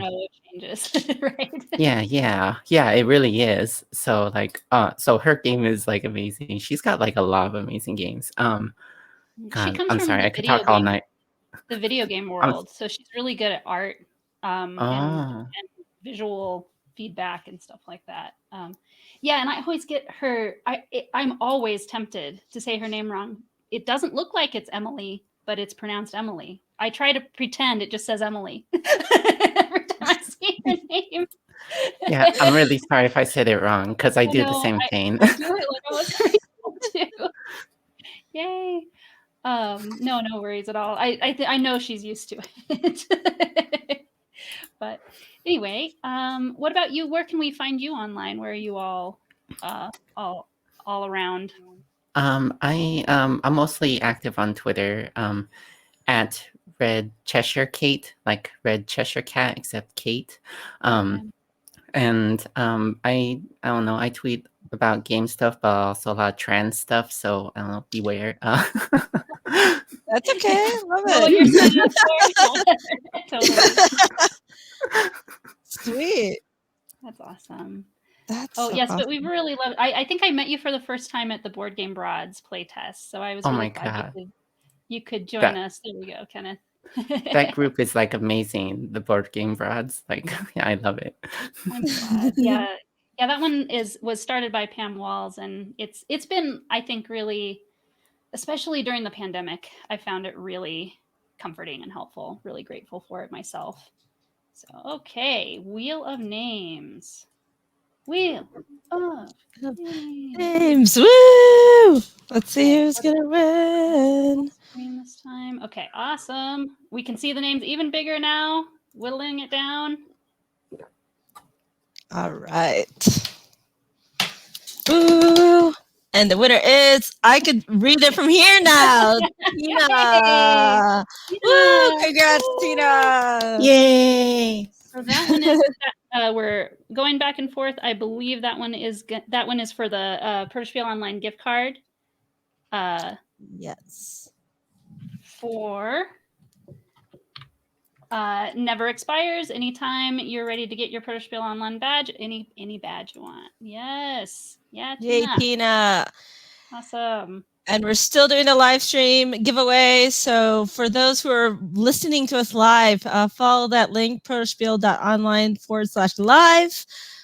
We're giving away a free copy for our travels, Joe Slack's ebook bundle, the bank job, and a free Protospiel t-shirt. So enter in to win all the prizes. Yes. And yeah, I love my shirt. It's so cool. I ordered a second one. I ordered it in yellow. I couldn't decide. Lauren was my helper who helped me test out the whole process of you getting your tracking numbers and everything. So I really appreciate that too. Yeah, it was fun though. I mean, I'm a sucker for t-shirts. So if you need any more guinea pigs for any merchandise, sign me up. Everybody on the internet hears this, Lauren. You're in trouble. They're coming for you. I love t-shirts. Katie, so good to have you with us, and we're so glad to have you as part of our community in general. Oh, thank you so much for having me. Yes. See you later. Thank you so much. See ya. Okay, or let me see. Okay, goodbye. Okay, and now we're getting so behind. I feel so stressed. I'm sorry, everybody, if you're late for your time. But I want to make sure everybody has time to say their piece, right? So of course. Thank you for your patience. So now we have Brendan Riley, who is the other half. Brendan! Hey. Hey, everybody. This has been great. Awesome. I don't feel that's lots of important people to follow. So, I mean, this is a tough act to follow. That's what I was getting for. Yes, but so what about, and like you and Rob are some people who are on this live stream right now that kind of exemplify for me, like the people that I met in person at Protospiel and that I miss in pandemic times. And so great to have people like you joining us, but at the same time, so great to all the new friends that I've made too. And that was exactly what I was hoping for. Actually, back when Fertessa was talking, I didn't call her out for this, but she was she came to our invitational that we did as a practice run in April last year. Nice. Because she was friends, I think, with Zach, and he had invited her in the back end, right? And she was one of the people who was like, you have to keep doing this. It can't be a one-time thing. And I really appreciate the people who said that too, because it was a lot to figure out at first, but it's been really rewarding for me too. So well, it's been a nice mainstay for the community too. I think the sort of ongoing presence of Protospiel Online and in the ability to come in. You know, I saw somebody in the chat comment that it was really nice to be able to kind of swing in and out, which is something that often I'm not able to do in the real world. Protospiel will go and, you know, kind of got to do the whole day.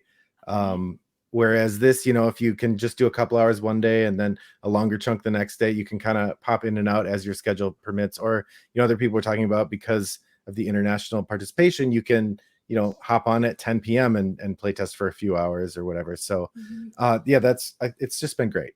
So yeah, I'm glad that I can have you with us, both at the event and right now in the live. Oh, yeah. Well, you know, thinking about the event, there's one, and actually I sort of jokingly told Rob not to steal my story, and he did not. But he did mention the person that I wanted to call out today, Joakim Engfors, who played our game Integrity Compromise with us. And when we pitched it in the chat room, for those of you who are just watching the stream to decide if you want to do Protospiel Online, there's the room where you're sort of looking for a game and you kind of pitch your game to everybody. And we said semi-co-op game where you maybe help everybody or maybe you win for yourself. And he's like, that's my kind of game. So he came in with us and it worked out really well. Here's what I liked about it. So our game does have this thing where you're kind of working together or you decide to go for yourself. And he kind of tricked everybody, made it seem like he was going to help everyone. Then he made a mistake, and I'm still not sure whether it was a mistake or a oops mistake. But he says, "Sorry guys, I think I killed us." And then he did have a chance to fix that, and he just did not. He's like, "Nah, I'm good." And then everybody died except him. It made for a really great gameplay. It was really fun. But then in the conversation after that, he really laid out a comment that made us think through some things and have pushed the design really well, which is that if there had been a clear indication that everybody winning counts as a better win than just him by himself, that would have changed his motivation. And so we've been thinking in iterations after that about how to shift the motivation a little bit to create that semi-co-op play, which is a real knife edge to walk. But still allow for the kind of brutal sabotage that he did. And I'm really pleased with the direction it's taking, and his comment has sort of resonated as we've talked about it. So it's just been really nice to meet everybody. It's a little bit of a game theory. That's neat. Yeah, it's good. That's an interesting problem. Cool. So, that was I'd say of our playtest, that was my favorite. And I was thinking about other playtests that I did, and one stood out to me. There was a game, I don't know how to pronounce his last name. Eric Jome, Jome is his last name. He had this game called Jome. Okay. Had this game called Exposition Fantastique, which was a sort of engine or not area control. You're competing for these categories of things, and you have to manipulate a whole bunch of different market features, and you're sort of deciding on the economy of your actions. It was really refined. I would say a late stage design that was really thoughtful. And I don't know that we had a lot to add for him in terms of how to make it better, because it was really good. And I think he is pushing toward putting it on the Game Crafter. So I think that's the place people would look for it. But one of the things I really liked about the design that resonated back to other games I've played previously, but he had us do really well, was, it was sort of a dry mechanical game, but part of it is you're building these machines. And when you build the machine, the pieces of the machines have titles, and the titles together created some sort of weird thing. Like I had a Zeppelin with a leash and a robotic dog or something. So then I ended up he's like, so what is that machine that uses those three parts? So then off the top of your head, you have to tell a little story, which doesn't do anything mechanically, but it really made the theme of the game come alive in a game where there's so many moving parts that you could just lose track of what it is you're doing in favor of mechanical precision. But thinking about how to make a game, how to keep a theme in a game, especially if the game sort of pushes you away from it. So having elements like that, it really, again, it's resonated. There's a game I'm working on right now that's not even Protospiel ready yet, but there's some elements in it where I was drifting toward the mechanical, and we've been thinking about, okay, how do we bring that theme back in? How do we work that into the game? And it's those kind of insights that I really like when I'm playing other people's games as much as my own. So it's great. It's been really fun. Yeah, awesome. Yeah. Sweet. Yeah. So any other tips for newbies or anything before we let you go? Well, I think the one tip I would offer for people who are new, aside from everything everyone else has said, which is smarter than what I'm saying here, but one of the things I really like about Protospiel, most of the time, a lot of the people playing are playtesters there to playtest. They're just people who like playing games, which is awesome. But, every designer is also playtesting games. So you have this brain trust of people. And sometimes there's a downside to that, which is that designers will want you to make the game they'd like. So you have to kind of be wary of that advice. But when you, with the group, identify a thing that doesn't work, then you get a free 15 to 30 minute brainstorm session with geniuses about how to fix it. right? Yeah. Like if they've identified this part doesn't work, you're like, yeah, it's not working. What do I do? Then you just get, 1,000 ideas from people who've spent their time wrestling with similar ideas on different projects, and you come away with a stronger game. And so, definitely don't be intimidated. People are really friendly, but then when you actually get into the playtesting, people are very generous with their ideas, and it'll push your designs forward in really important ways. So definitely worth your time and energy. So yeah, it was excellent. That's awesome. Yeah, and I think that's one thing I love about Protospiel Online is like the diversity of people that you meet. Like it's just so like that's golden. You need diverse voices and ideas to really fine tune your game. So it's a beautiful thing. Yes, absolutely. Awesome. Okay, new wheel. New wheel. Yes, more prizes. Woo!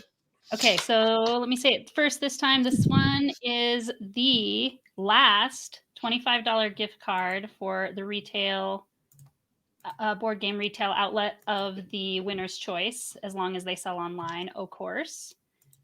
Full screen. Sponsored by XYZ. Woo! Let's see who's winning. All right, we got. Oh, wait. Oh, it's like right in between. I almost announced the wrong name. Yay, Yay, its animation is really it tricks you. It's trying to trick you. Totally. Awesome. Sweet. Well, thanks again. Yes. All right. Thanks so much, Brandon. Bye, Brandon. Bye. Oh, and same thing as Rob said, right? To find you, Rattlebox everywhere. Yeah, rattleboxgames.com. We have a website, but we're Rattlebox Games or Rattlebox pretty much everywhere. So yeah. Woo! Love having you, Brendan. You too, Lauren. Bye, Heather. Bye. Okay. Up next, we have Courtney Shernan.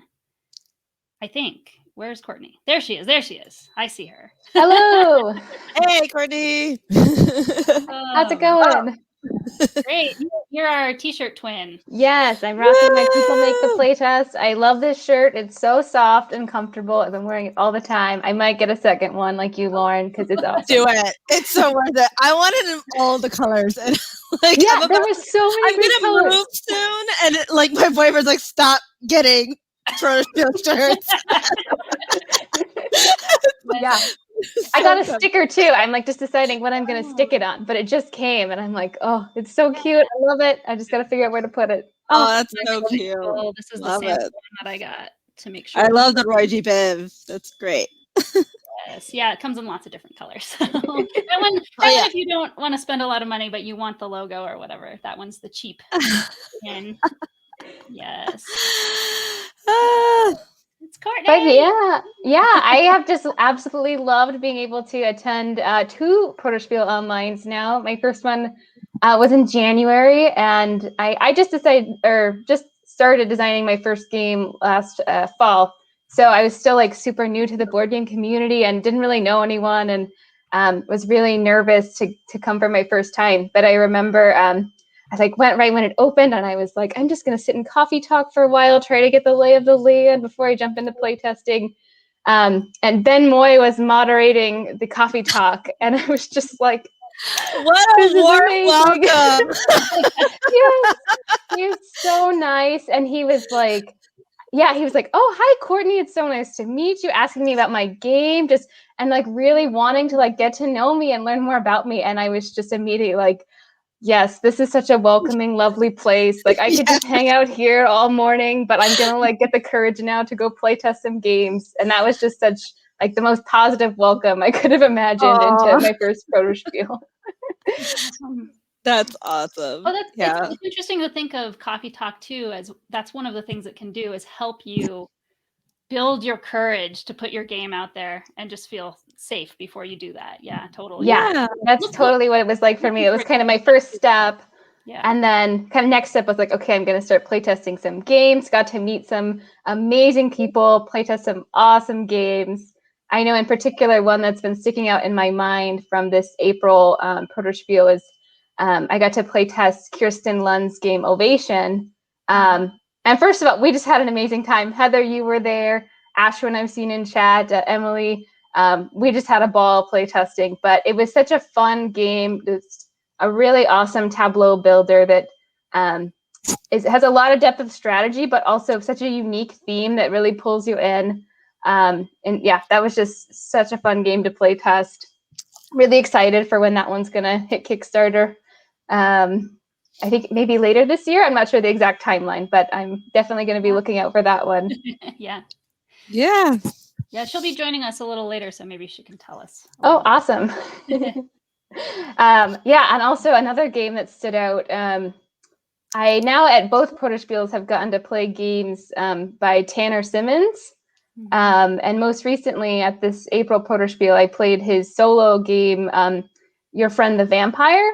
And it was one that I had seen, like, posted a couple times, but since it's a solo player, it always filled up, like, immediately. And finally, I was like, I'm just going to go spectate because this sounds amazing. It's a solo puzzle game about being a vampire, like, trying to branch out into the world and make friends, which, like, that concept just sold me immediately. But so I watched Ashley play. I just spectated, and it was such a neat puzzle and, like, just totally my type of game where there's a lot of thinking in terms of moving these tiles around and trying to get certain combinations of icons, and very puzzly. And so when she finished up, I was like, Tanner, like, can I play? Like, can we do this again? Like, I would love to test this out. Yeah, like, and we need more play tests of this game. Yes. More slots. Yes. And then I played it at the end. I was like, so you're submitting this for the solo duo contest, right? Does that mean I'm going to be able to buy it on the Game Crafter soon? Because yeah, I like want this now. Stop, gimme. Give me. Yeah. Exactly. I love that name too. Yeah, and the artwork is amazing. It's just like this really adorable vampire, and you can just tell, like, he's just got such, like, a good soul. But sometimes, like, he has those vampire instincts that kick in, and that comes up in the gameplay as well. Yeah, it was really amazing. That's awesome. Great. Okay, so I am taking a little pulse here. I'm going to interrupt for a second and say, you guys need to win things on the live. You live viewers need to get to the Protospiel live page and enter to win, because we don't want to spin a wheel with, like, one name on it, right? Yeah, guys. We got some really good prizes. So our travels, I'm going to plug in our game, XIC Game Labs. We have a game called Our Travels that we're giving away for free. We are covering shipping. So, yeah, if you're in Germany, like some folks in the chat, we will send it to you. But, yeah, that's our game about knitting.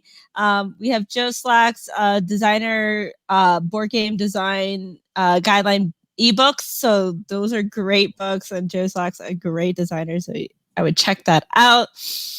And then what else? Free t-shirt. Join the club. We're cool with our t-shirts.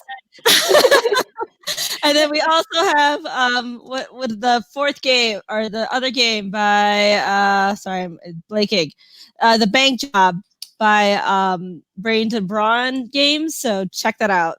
I believe it's a Mint 10 game that's pretty easy and portable to carry around, and that'll be an awesome prize to win as well. So enter.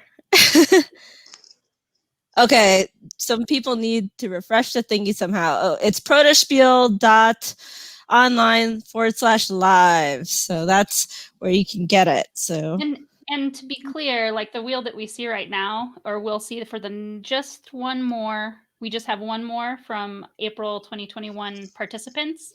That would be if you entered bingo, if you gave feedback on sell sheets that were in our sell sheets channel, you got entries, or if you did the partner scavenger hunt. Those were the 3 ways that you could get your name in the drawings that we've been doing this whole time. So that had already closed like a good week before we did this. We're doing this live stream, but the new names will show up after this next wheel. I am. Is there something broken? Is something broken? Yes, something's broken. That's why I see none of your names. Okay, you keep talking, Courtney, Okay, yeah, I'll talk about everything I love about Brilliant thing. Protospiel. There's a lot Yeah. of things. Tell me your favorite memory of Protospiel so far. I love, and Oh. especially because it was like your second online one, right? So what have been your favorite memories so far in Protospiel? I think one of the highlights from my first Protospiel actually was I can't remember what the game I playtested was, but it was one of my first playtests I hopped into. And again, I was super new. I didn't really know a lot of people. And I popped in and Heather was there, and I think Ashley and another woman. And I was like, wow, I am in a playtest with all women. Like, this is really blowing my mind. Like, because I've been doing a lot of playtesting in like other Discord groups, which have been awesome and incredible communities. But I think that was the first time I'd ever been in a playtest with all women. And I was like, wow, this is great. So I remember that really, really fondly. I think for me, it's just a lot of the feelings like stick out. Like, it just feels like a place that's really low pressure, low stress. Like, you can totally fit it to your schedule. I feel like I'm like in the driver's seat the whole time. There's like no pressure if I'm not like feeling it exactly to run a playtest right now, or if I need to step back and take a break, get some water, have some food. It just feels like I'm totally in control of my Protospiel journey, and that makes it feel much less intimidating and a really safe, welcoming place. I really appreciate too that all of the playtesting is moderated. That again, it's just such a streamlined and organized process where, for me, that's a big thing, is like, I know how this is going to work. I know I'm going to post my card and this is what the card is going to say. And I get how it works, and it's just run so efficiently and in such an organized way that helps me as a new person too, to feel like I've got a grasp on what I'm doing. Yes, and women gamers do exist. So I love that. Yes. I also love that you say you're in control of your journey. Like, that's a cool way to describe sort of what it makes available to you. Totally. Mm-hmm. Absolutely. Oh yeah. Jess wants to play the vampire game.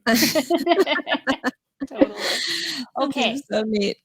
The connection between very specifically the Protospiel t-shirt submission and our spreadsheet got broken. So everything else, if you had entered for other prizes, you're good. It was just that one for the Protospiel t-shirt that was having a little problem. So go now. You can go now. It's ready now. It's working good. Yeah, because these t-shirts rock. I cannot wait for my yellow t-shirt to arrive. I was like, I hope it arrives in time for this stream. But I was like, I'm wearing the OG one. I'm excited to see the yellow, because it I could only pick colors that white would show up on. Well, right? So I'm hoping it's dark enough that it looks awesome. Either way, I'm excited. Again, playtesting. I'm testing out everything. Yes, including because yellow is hard to nail. So yeah. Oh, I said before, let's keep Rob on for the rest of the night. Never mind that. Let's keep Courtney on forever. Thanks. And Courtney, where are you based out of? I'm in the Seattle area. Okay, you're in Seattle. Awesome. Yeah. And where can we find you on the interwebs? Yeah, Twitter is the best place to find me. It's just at Courtney Shernan, just my name. I sometimes bake fun things. In addition to tweeting about board game stuff, I made some meeple shaped macarons a while back that I thought I was pretty proud of. So sometimes you'll see baked goods in addition to game stuff. I have tried and I failed 3 times at making macarons. It took me a while. I had a lot of failures. So hard. It's so labor intensive. Like, I told myself I'm gonna learn how to make these so that I could get really good at them, and then I can gift them, because they're really hard to make, and it's like a true like labor of love kind of gift, right? Mm-hmm. And so I've always wanted to get skilled at that, and bomb every single time. But there's still more attempts that I'm sure I'll make. Yes. Keep with it. There's Once you like have that first batch that turns out and has the little feet, it's like just an unbelievable accomplishment. Yeah. Baked goods. I love it. I need a knitting game and a t-shirt or two. I love it.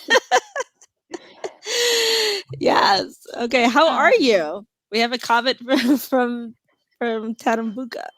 Yeah, that's a new name to me. Totally. I'm doing great. Yeah, having a great day. It's kind of sunny out in Seattle today, so that's, I think, gonna get outside and sit in the park for a little bit in a while. So it's gonna be a great day. Sounds wonderful. Okay, so All right. I am mostly good, except for that Google is a jerk, and Google. it is like, hey, no, you can't have Protospiel entries. They're going to go into they're going to go into totally not the place you asked for them to go into, so that they're just like duplicates in some other thing. One sec.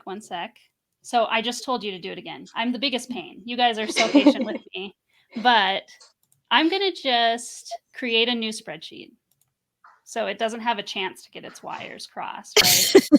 And then I'm just going to hand it to the other spreadsheet when it's time. Okay, so again, one more time. Please God, let it be the last time. If you want the t-shirt, it's here, it's there. It's in a different spreadsheet now.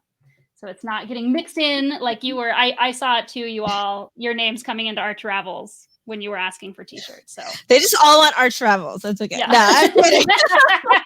You guys should sign up for these t-shirts. No. These are dope. It's a sign. Everybody wants the big ticket art travels. Yeah. Yeah. I mean, even I don't have 2 copies of Art Travels, but I definitely have 2 t-shirts. Oh my goodness. Yay! It's sunny in Seattle. That's a special time.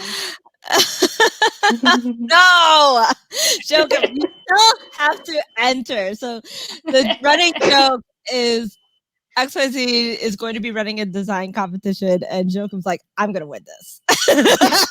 Perfect. Yeah, you don't have to enter. There's no backroom deal. Everyone has to enter, and everyone has a chance of possibly winning. So yeah.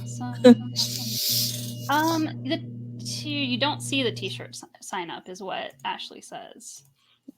Let's see. I will refresh my page and make sure I see it there and it didn't like disappear. Thought you might be able to see my dog if I turned out of the way, but no worries. Y'all, technology, it giveth and taketh away, right? I work in technology, and technology hates me. Okay. You're right, Ashley. Somehow, the first form is supposed to be for the t-shirt, and it's not. Yeah, it should be now though. Let me fix it. Luckily, I do know why things are wrong, or I know how to fix them at least on the fly. But it's very distracting. I'm sorry, Courtney. Oh, no worries. There. You can see it now. You can see it Everyone now. I have verified. It should be number 1. It should be number 1. Oh my goodness. We're figuring it out together. It's just like a play test. See, this is broken. Well, let me fix it. Yeah, fixed on the fly. It's all good. All right. Awesome. Who's the puppy? The puppy? Oh yeah, I thought I might be able to see. Okay, she might be able to come on. There she is. Yes. Aww. Is this a puppy from Treat Please, your game? Yes, this is my dog Trixie. She's the inspiration behind my game. Yeah, she's Trixie. Yeah, she's being a little stubborn, but that's her. She's like, excuse me, I'm napping over here. Yeah, she's like, leave me alone. I'm like looking down the stairs for some reason, but I'm very intent on it. That's so cute. I had to kick my dog out of the office because she would demand scratches the entire time, and I'd be like this, petting her the entire time. Right. It's like, what are you doing? Over there? Like, why are you doing that? My very needy dog. All right, let's give this a whirl. Let's see if there's any more entries. Okay, we have April last entry, so we have a little bit of time. Okay, to good. But I wanted to give you a little bit of runway. You say you have to open an incognito to see it. You might need to just refresh or hard refresh your browser window with Control Shift R or Command Shift R to give it a kind of refresh the cache. Yeah. Totally. Okay. Yeah, I have to do that every once in a while because when you're editing a bunch of stuff and you're zooming in and out, and I'm like, how is this going to actually look like for my viewers before I publish? All right. Okay. All right. See, our last winner from our attendees of Protospiel Online April. All right. This is for a Protospiel Online gift card. Let's see. And the winner is. Is it gonna be Kenneth? Kenneth. Like a flash finish. You've been with us the whole live, and you finally one. Let's go, Kenneth! Yay! Yes. That's right. You've been congratulating everybody else, so now you get to congratulate yourself. Yeah, Kenneth! I love it. I love your comments. Oh no! You're right. It's the other Kenneth. Oh, it is the other. sorry. Oh no! Wrong Kenneth. Team victory.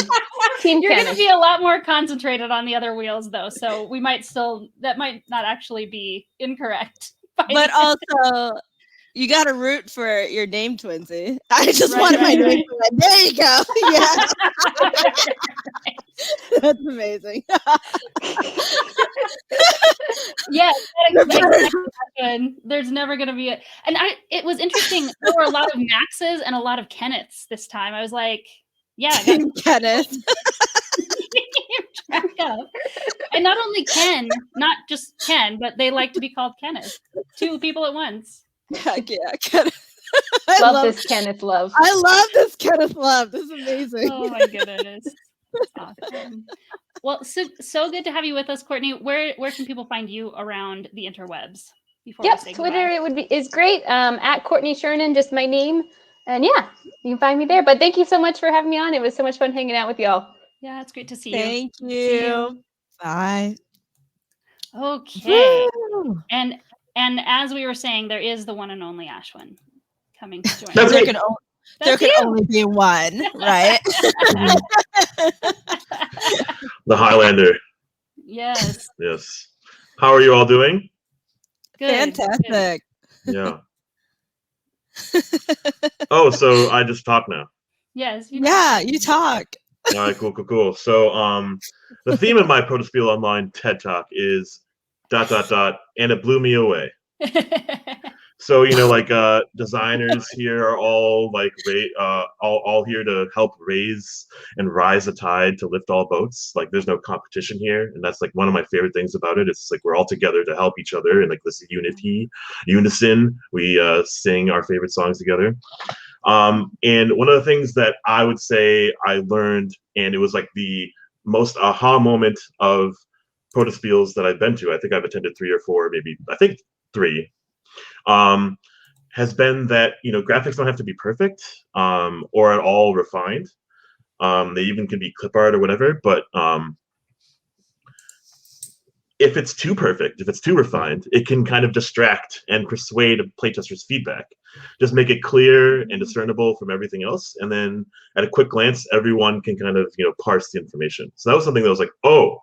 So all of this time I spent making these wolves smile and making all these cats purr, have these little sound effects visually. I don't have to do any of it. Just make it pink and white and checkered patterns, and as long as that works, it works. So something that was really fascinating to me about Protospiel Online is the sense of community where we have all these Discord groups that have kind of birthed out of the pandemic, and pandemic has a negative connotation to it, of course, but through it birthed these online communities, these Discord servers, and one of them was for me at least Protospiel Online, that really kind of gave me a chance as a benchmark, as a bookmark, as go to this roadblock and then see if you can push through and persevere with your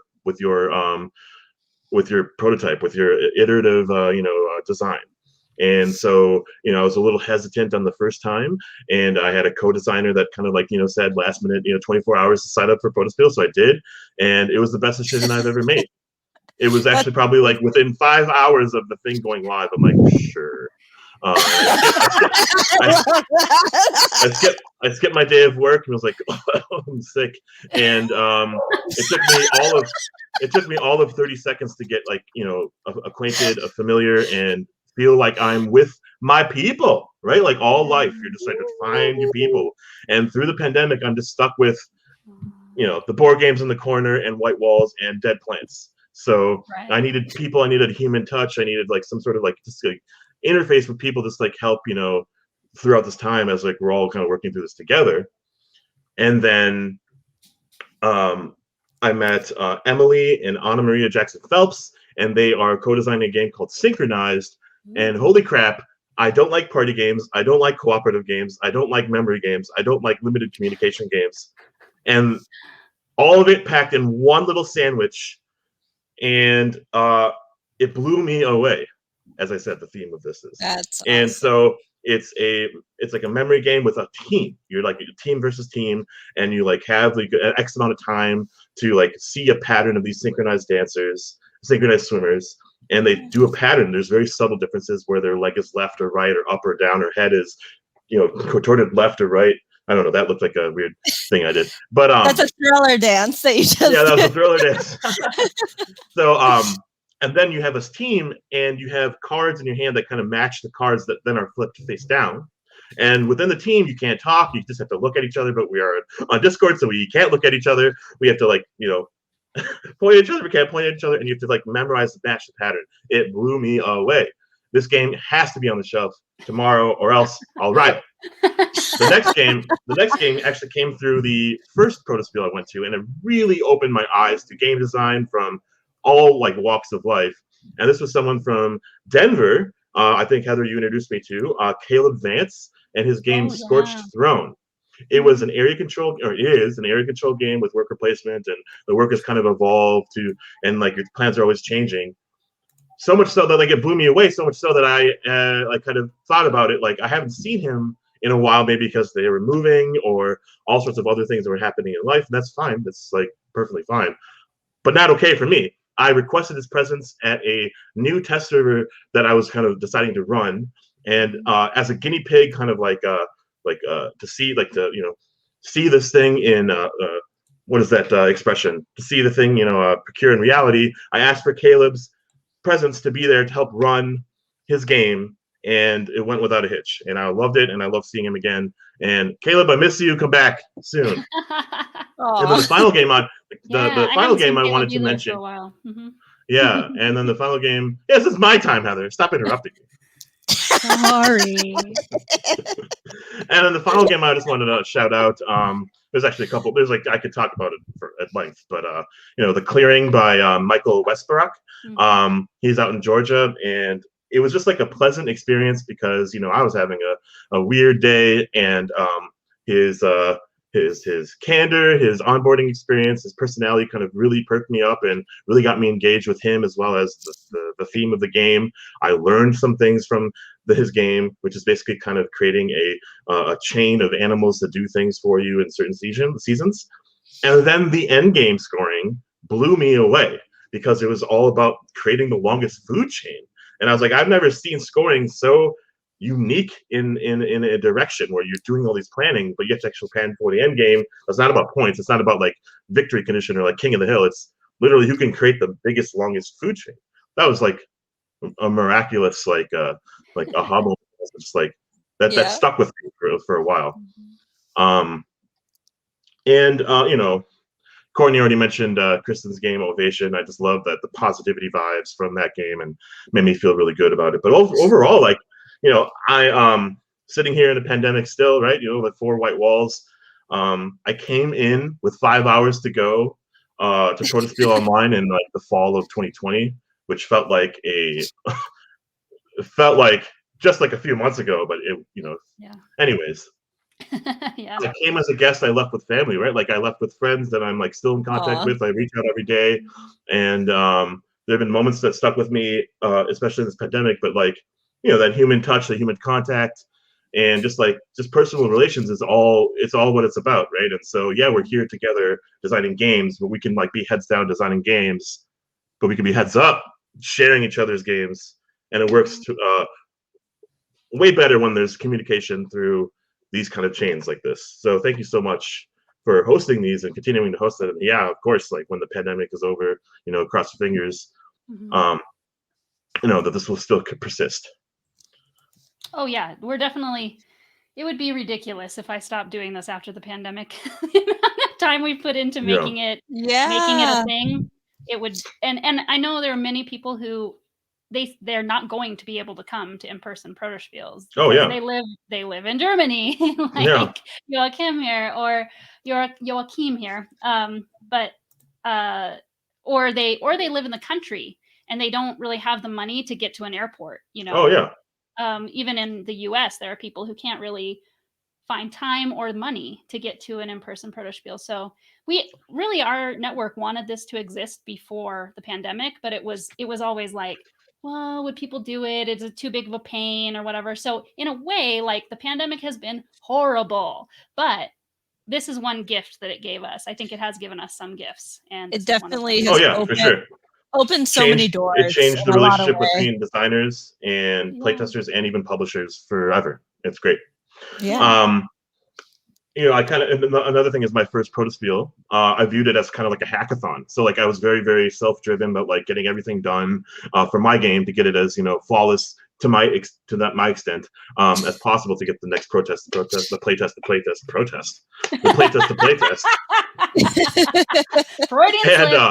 And then I found myself kind of like without sleep, just playing everyone's games because I just wanted to be fully immersed in the whole culture of it all. And just for anyone that's like thinking about it, stop thinking about it and sign up because it's going to be. It was a life-changing experience for me for sure. So now I'm attending every single one.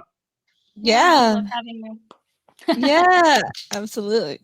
Totally. Yeah, and I had not met you before. You're an example of a new friend from Protospiel, just like you're saying. I had not met you before this, Yeah. But now you're a Protospiel person to me now, even though I never saw you at an in-person I'm a event PP. before. You said it, I didn't. Say it with me now.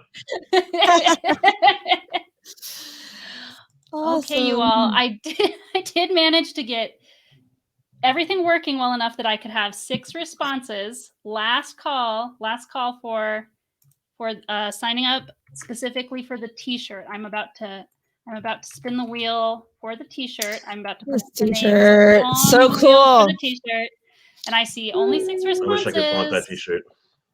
Yeah, the T-shirt. I literally. I wear this T-shirt like almost every week now. Like I usually do. It's in my rotation of graphic tees. I couldn't stop dying. I couldn't stop laughing when you said your boyfriend or your partner is like, stop ordering Protospiel offers.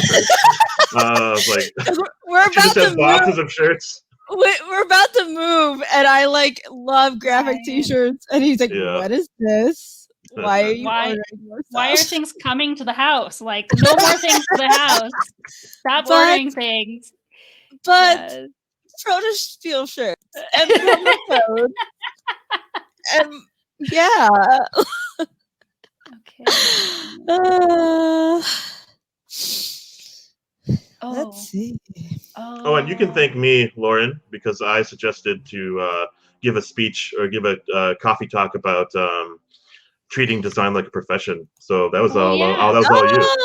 And that was all me giving that to you. Yeah. So let's clap for me.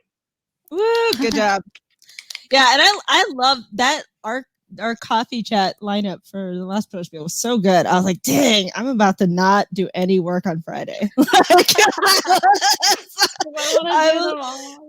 I wanted to go to all of them. You don't do any work on Friday anyways. Let's do it.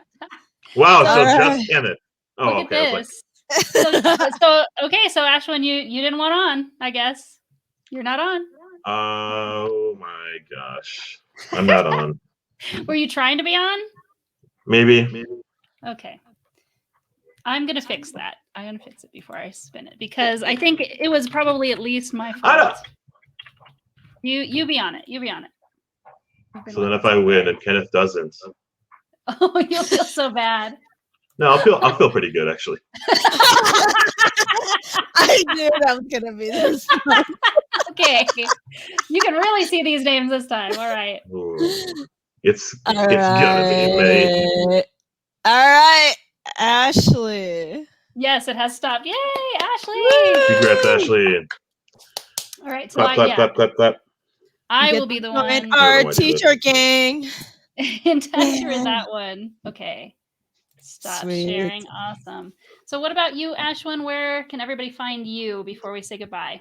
They can find me here in these 4 white walls. But if you want to find me digitally, you can find me on Twitter and Facebook, Instagram at BoardGameGee, Ghee. That's a type of it's similar to butter, not butter, but it's just clarified butter. Yeah. Because I am. No, I'm just kidding. Like butter. Oh my goodness! Please look Smooth up. like butter. Yeah. It's gonna be your new theme song when you look it up, Ashwin. But please look up internet drama and song butter. All right. Hilarious. Doing it now. Oh. Are we gonna launch a Kickstarter for Kenneth's t-shirt? I don't want to click on this link. Up to you. Up to you. I'll do it after this. I bet you would get funded. I Oh, you bet wanna you do would a get live watch funded party? in like 50 seconds. Oh, yeah. All right, cool. So, thank you all for doing what you guys do. Keep up the good course. work. Thank you. Thank you All for right, coming. thank you. Oh yeah, thank you for having me. Good to be with you. Bye. Always. Okay, now we have our first winner. Actually, you might have been busy and somewhere else, but you did win the first drawing on the first wheel spin from April participation. So congrats on that. Nice. What did I get? It would be a Protospiel Online gift card, which you can use for badge for yourself, or I know you've done a drawing before to give away one for playtesters, so you could probably get like 3 playtester badges with that if you wanted to. Up to you That how to would be use awesome. it. But I'll be sending would you be a great. gift card. Yeah. Yes. So thank you for your patience. Being at the end means that you come on later. Yes, kind of how that would work.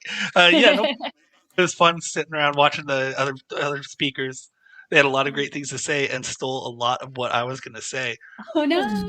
So now I'm sitting here trying to make notes, like, oh, what can I talk about? What can I talk about? Well, I am go going to ahead. steal your spotlight just a little bit to say that I played Tom 10 at Protospiel Online April, and I think it was the last game I played. I also wasn't able to play as much as I'd like because I had a lot of background tasks working on it. Hopefully not going to have so many in the future, but or so many I have to do in the future. But yours was like, it was actually Katie was hanging around in LFG after we were technically supposed to be closed. And I was like, okay, I'm still want to hang out with people. And Katie was like, I'm hoping there'll be one more game. And we played your game. And it is so cute. It's like it's just like Christmas in a box. And there are not enough games about Christmas. So I'm really glad you're working on that game.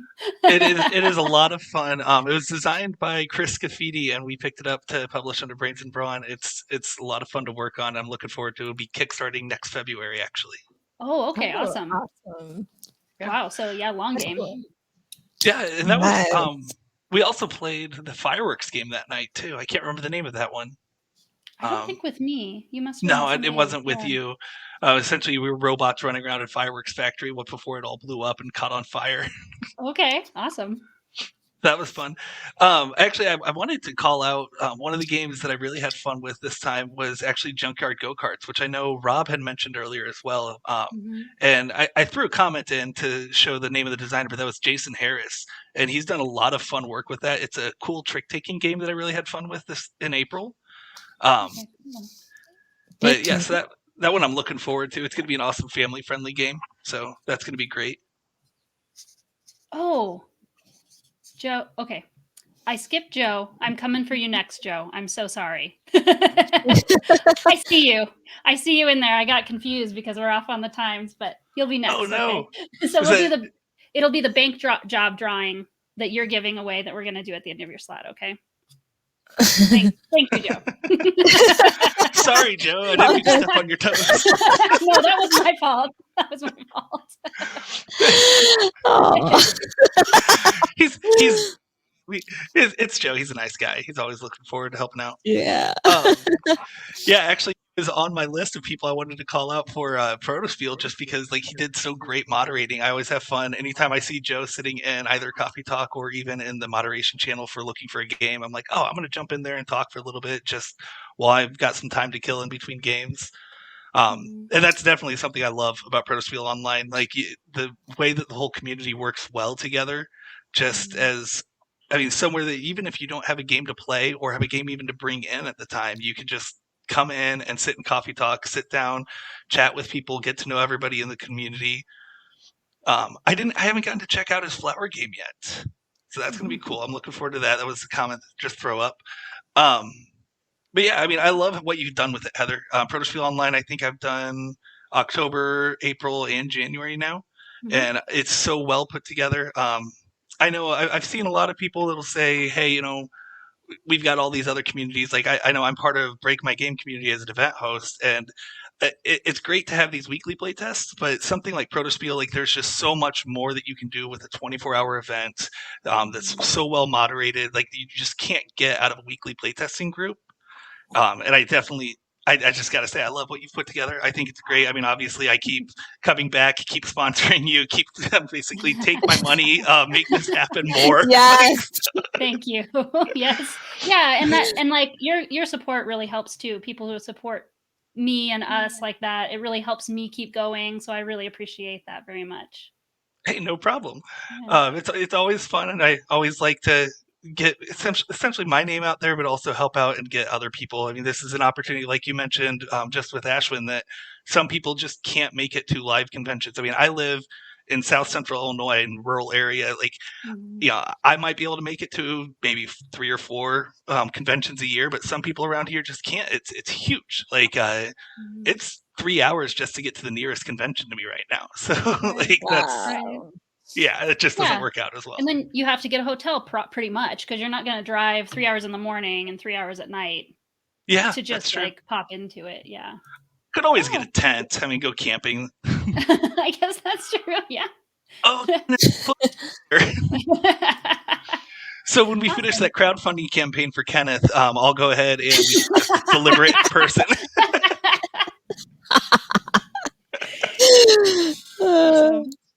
That's awesome. I also thinking somebody, I can't remember who mentioned it now. They were talking about Jonathan Schaefer's new game for the pumpkin game, his Halloween one. I got to play in January the Independence Incident. Oh, it was Katie that mentioned it. And the Independence Incident, I thought the same thing. I was like, oh, this is great because this is a game that I probably would have bought. And like now I can't wait to buy it, but like I'm gonna have to buy it and watch people play it. But like it's so much fun. Yeah. And I know that one's Independence Incident is not available yet. He also did the Kringle Caper, if I remember right, and that's all through Grand Gamers Guild, which is Mark Spector's company. So I really love Protospiel and just finding all the new games that we get to play. It's great as a designer, as a playtester, even as a publisher, just to see some ideas of what's coming out. Like anybody can find a place at Protospiel, which is awesome. Awesome. Joakim is calling out the bromance now. Hey, yeah. I love it. Yeah, he's just jealous because I'm not traveling over to Germany today, and so I won't get to see him anytime soon. Right. No, and actually, I think I might not have called it out, but earlier, Jess was talking about loving Essen because of it being, I think, kind of drawing people over to Europe. Yeah. But I can't find that comment again. But yeah, she said that before. I've never been.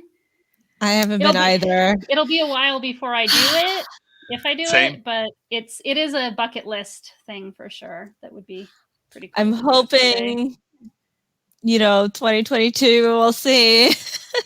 Yeah. Yeah. I'm definitely looking forward to it. It's interesting because I got into game design actually after everything went online. So I haven't even been to an in-person game convention as a designer. So I'm looking forward to that.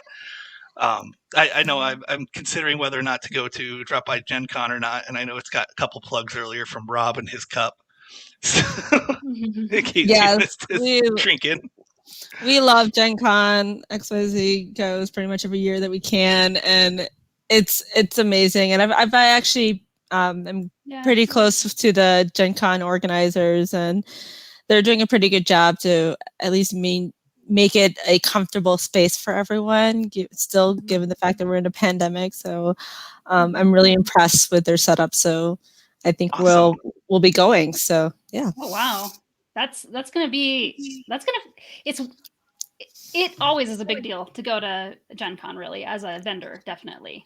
It's like always a big undertaking, but this year that'll be really interesting how it's going to end up feeling. Will be interesting to kind of see how it goes. Yeah, they pushed it back by like a whole month. So they gave it some time to kind of like get people inoculated, and B, to plan it a little bit more because everything had to shift. But I do know that they are going to be cutting down the number of attendees, but it's they are still figuring out some creative solutions and in ways to make it at least a comfortable space for people. So yeah. And they have an online component too, I think. So yes, they're still doing Gen Con online as well. But awesome. With what Kenneth asks, so Protospiel is always it's a standalone event. It's not part of something else, so that it's never a distraction. You're never distracted by all the other things you could do. Like part of the secret sauce, in my opinion, about Protospiel events is that that's all you're doing. There's no published games available for you to play, so you're going to play the prototypes, and nobody's running to meetings. Gen Con is a very stressful event, because everybody's there and everybody has meetings and everything like that. At Gen Con, when we get back to normal times, I don't know if they'll be doing it this year. I could see it going either way, but there's the first exposure playtest hall is like the main way, like the big deal way to play test at Gen Con. And then a lot of unpubs bolt themselves onto there's an unpub room at Origins, etc. And those are kind of like unpub mini. And then there's just one big unpub. And then there's a lot of little protospiels that happen all year round. And so we have kind of a different model. But yeah, so we won't be there. But just to kind of give you a feel for the difference. Mm-hmm. Yeah, I'm definitely looking forward to Protospiel Chicago and Madison. Already got it on my calendar to go to both of those. Mm-hmm. Madison's going to be cool. Get to meet the guys from the Game Crafter. So there's a lot of stuff going on. And then, of course, Protospiel Online every 3 months. I'll be there. Awesome. And I think Game Crafter is also going to be in Chicago too. So we'll probably run into them at both Protospiels. Awesome. Yeah. Yeah. So I'm seeing in the fall, they're saying they're running them. And I think people, in all cases, I think the convention runners that I know, they're saying if it's safe, if by the time it's time for us to run, CDC is saying it's okay, we're going to go for it. So we're talking about it in advance so that we can start planning it, right? I think it's all, we're still in uncertain times, but we're trying to move forward and be ready to do it. Certain different conventions. So that's the truth. I think it's the case for Gen Con, and it's the case for those two Protospiels. And Origins as well. Yeah. And other than that, I couldn't say. PAX Unplugged, I'm not sure. I don't know what they're saying. And so far it's still on the calendar, but I don't know. Things change on a month-to-month basis. You just never know. So yeah, we'll see. I think Kenneth must be talking about the first exposure playtest hall when you say not very forgiving. The place is not very forgiving. Not sure. I mean, what you can do at Gen Con is you can run events, and that's when you can run ticketed events so that people will actually come and, sign up, and they will actually, meet up at a lot of time and a lot of place to play test your game. I don't know Gen Con's stance on that, on whether or not they're limiting the amount of events, and if it's going to be like trimmed down to, avoid congregations of people, if you know what I mean. So it's interesting. So I don't know. I mean, it would be good to experience if you can, but for the purposes of play testing, I don't know if that's you'll be able to get that kind of goal or that kind of engagement that you want at Gen Con this year. Yeah. Right. That's what we get at Protospiel. Right. Yeah, Yes. exactly. And that's why Protospiel Online rocks. That's right. Yeah. Yeah. You in the library there. Cool. Awesome. Great. All right. So I built the wheel. We've got this time 7 entries for your game. Bank Job, Keith. And so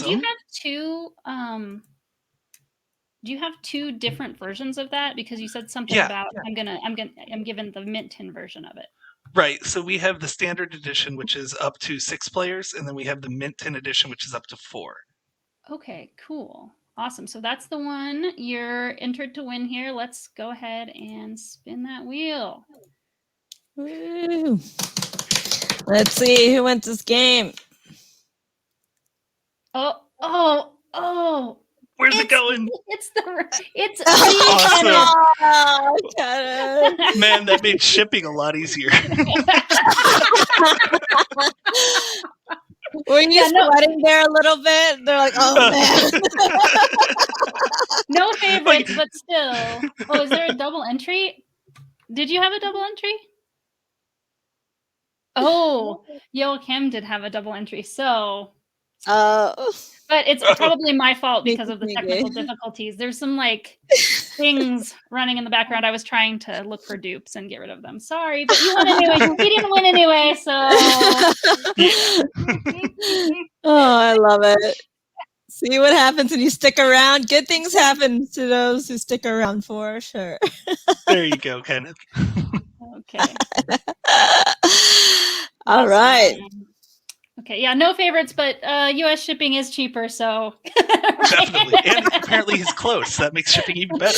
Oh, yeah, you might be able to just hand it out. That would be amazing. You might get a hand delivery instead. Neat. Love it. Awesome. Well, thank you so much for joining us, Keith. Thank you. No problem. Thank you for having me, ladies. Yes. And tell everybody where they can find you online before we say goodbye. Yes. Oh, absolutely. On Twitter is the best place where I'm most active, and that's at brains_B_gaming. Also brainsabroadgaming.com. And we do also have a Discord server with a link on our website as well. You can find us at any time as well. Okay, awesome. Perfect. Awesome. And it sounds Thank like you hang out a lot also in the Break My Game Discord, right? Absolutely. I'm an event host over there, and so you can pretty much almost 24 hours a day find me, depending on how my sleep schedule is going right now. Oh, no. Looking forward to meeting you too, Kenneth, eventually. Awesome. Love it. Well, all right. bye, Keith. Bye. Okay, Joe. Sorry about that. Hey, Heather, Lauren, how you doing? I've been watching you for hours here. How's it going? Good. Good to be with you, Joe. Same here. Yeah. See, you got a lot of so music instruments. That's cool. Yeah, I dabble a little bit, although it's been too long because I'm, too busy making board games to play music, right? Yeah. And making all your content, all your books and training materials. And stuff too, keeps me busy. Yeah, and you're one of our moderators. I think you're the only moderator. No, you and our very last guest. You're the first LFG moderator or moderator that kind of favors LFG that's here hanging out with us. So very cool. Yeah. Because we've got Fertessa and Lauren that are our coffee talk folks that have been with us. Oh, they're awesome. Yeah. I think I've been at the events ever since the very first one. Back in April last year, April 2020. I've been at every single one. I've been moderating since the second one, I guess, which was around July, July last year as well. Yeah. It's always been a lot of fun. Yes, it's been great to have you from the beginning, supporting that. After we did the invitational, it was just me and Zach that ran the moderation, and we were both like, "Wow, we need help." It's a lot of work. We're gonna do it again. We need help. Oh my goodness! Oh my gosh! I can't believe that. But, Well, I'm glad we could help you. It's fun. Yes, absolutely. yes, it's great to have you. Yes, but so tell us about your favorite experiences from the time, either moderating or playing and participating in Protospiel Online. Yeah, I mean, every one of them has been fantastic. I think the one thing about the Protospiel Online experience that I really love, that I really want to highlight, is that it's so different and even so much better than a lot of the other game design events. So, one of my best friends and design partners, Sylvain Plante, who introduced me to Protospiels, the ones in person, and we went to the one in Michigan, and then we started hosting one in Toronto ourselves. They were great events, and he always said, I would rather go to one of these. It's like 100 snakes and lattes designer nights. So that's like our local board game cafe. He's like, one weekend here is like as good as like 100 of those kind of things. And after doing one or two of those, it's like, yeah, like this is really amazing, because you go to one of those game design events, whether it's in person or now online, which what we're doing all the time, right? You go to one of those for an afternoon or an evening, and you may or may not be able to squeeze in one playtest of your game. And it's kind of that feeling. Every designer there wants to get their game in. And it's so hard when you have, so many people and they've all brought a game, and there might not be enough time for them all in one night. So everybody's trying to rush, and like you're going through feedback. You're like, okay, can we get to my game next? Kind of like, some designers kind of say that. But at a Protospiel Online event, it's going the whole weekend. There's no pressure. You're just in there, playing your game, playing other people's games. You have a little break. You only have 15, 20 minutes before you're going to take a dinner break. So you just go to coffee talk and just chat with people. It's such a great experience. And I wanted to be a moderator as well, because I loved what, all the other moderators were doing, whether it's in coffee talk or looking for a game, just bringing a very welcoming experience. It was even more welcoming than an in-person Protospiel, because whenever you come in, you're always meeting and chatting with somebody. There's always there to say, hey, how's it going? How's your day been so far? What did you bring? And asking about your game. So it always just feels super, super welcoming. And I think that's the thing that really makes it stand out from all the other events, is just like the welcoming nature and all the different things you can do, all the amazing people you can talk to. Yeah, and it is interesting and true that like in-person Protospiels, they're so casual that there often isn't even somebody at the front desk. Yes. Like the person who's covering the front desk they're watching it, but they're usually like sitting at a table next to the front desk playing a game so that they can get to play games too. Whereas, in this case, because of the online nature of it, there's just no way that we could let somebody do that to like cover the front desk and welcome people. So you're totally focused on that when you're the LFG mod. That's interesting. I hadn't really thought about that, but that's totally true. Yeah, one other cool thing too is people put those cards up with their game, and it describes what the game's about, how many players they're looking for, how long the game's going to be, that type of thing. So you know what you're getting into. So if you only have an hour, you're not going to jump into a game and be like, sorry, I know we're only halfway through, but I got to leave. So you can kind of time it that way and look for games that might appeal more to you, that you might be able to give better feedback on. Because, for example, if you're totally not into co-op games, and you're probably not going to have a good experience, you're not going to have a lot of great feedback, you might want to sit that one out and wait for the other next one that comes in, or maybe there's a couple cards up there and say, okay, this one more, is my type of game. I think I could give better feedback on that type of thing. So it gives you a little bit of choice too when you come in. Yeah. Yeah, especially at the higher busier times, like what would you say is the busiest time, or from being an LFG moderator and being around a lot of them, what would you say to people about how long you think people need to wait before they find a game, kind of the flow of people? What has been your experience with that? It's usually pretty quick. It does depend on the time of the day and what's going on at that time. But I found like afternoons and evenings, we've had sometimes where we've had 8, 9, 10, 11, maybe even 12 tables going at once. So, quite big groups. So it just depends. I mean, sometimes, you've got a big group in the lobby or they're looking for a game channel, and you disperse everybody. Everybody's got a game. They go to their tables, and then okay, got a 1 minute breather, and then automatically somebody else has just jumped into the room. So there's always somebody there, and sometimes you have to wait a little bit longer. It's more the case if you have a very specialized niche kind of game, or one that's really, really long, you might have to wait a little bit longer. But generally people come in and within 5, 10, 15 minutes we got a game going. If it's a really quick short game as well, some of those cards, they come up and I'll say, oh, do you want to explain a little bit about your game? And before they're even halfway through, we've already got like 4 or 5 people signed up where we're like, okay, well, you've sold it, so let's get the game going. And you're right in there. And some people are, within a minute or two already starting their game. I do think that it's that people make the playtest thing that's going on a lot with the short games. Like, people are hoping to get to meet as many people as possible, so they want to grab the short game, even though you're absolutely welcome to bring a long game to Protospiel Online. And let's be honest, you say it'll be 30 minutes, it's usually 60. You know what I mean? But it happens. And like the important thing is that you have time to talk, because you never know how much, like, we ask you to say, like, we break the times out into teach, test, talk, right? Mm-hmm. So time to talk at the end. How are you supposed to, you can estimate, So it'll hard be to gauge. 15 minutes to talk. And it just helps that you communicate what parts are going to take what time when you say an amount of time, right? But it depends on if people are like, I have a ton of ideas that I want to share with you. It might take more than 15 minutes, but that's totally okay. And the point, like Protospiel, like talk, right? Time to talk about prototypes is what you should do. So yeah, I do hear people like sometimes get like really nervous, like, oh, we're at my hour, and like and they'll like rush people along, but it's okay. You can check in with your playtesters totally, but we're not expecting you, to hold like strongly to that time limit, right, that you put down. And I do want to, because Ashwin was very like, I don't know, careful, or not choosing to mention the server that he helps run, but it came out of Protospiel Online that they were seeing, longer games weren't getting as much love, because I think people want to spend time with as many people as possible. So if they play it's like it's a cost, basically, like an opportunity cost to play a really long game. So they'd get passed over a lot, and they've started a server that's just for long games. You can't even put your name in to be tested there unless it's going to take 90 minutes to play the game at least. And that one is called Heavyweight Championship Playtesting. Yes. That Ashwin is one of the admins for. So I definitely do recommend that and call that out for that kind of situation. Oh, we lost you, Lauren. Sure. Uh-oh.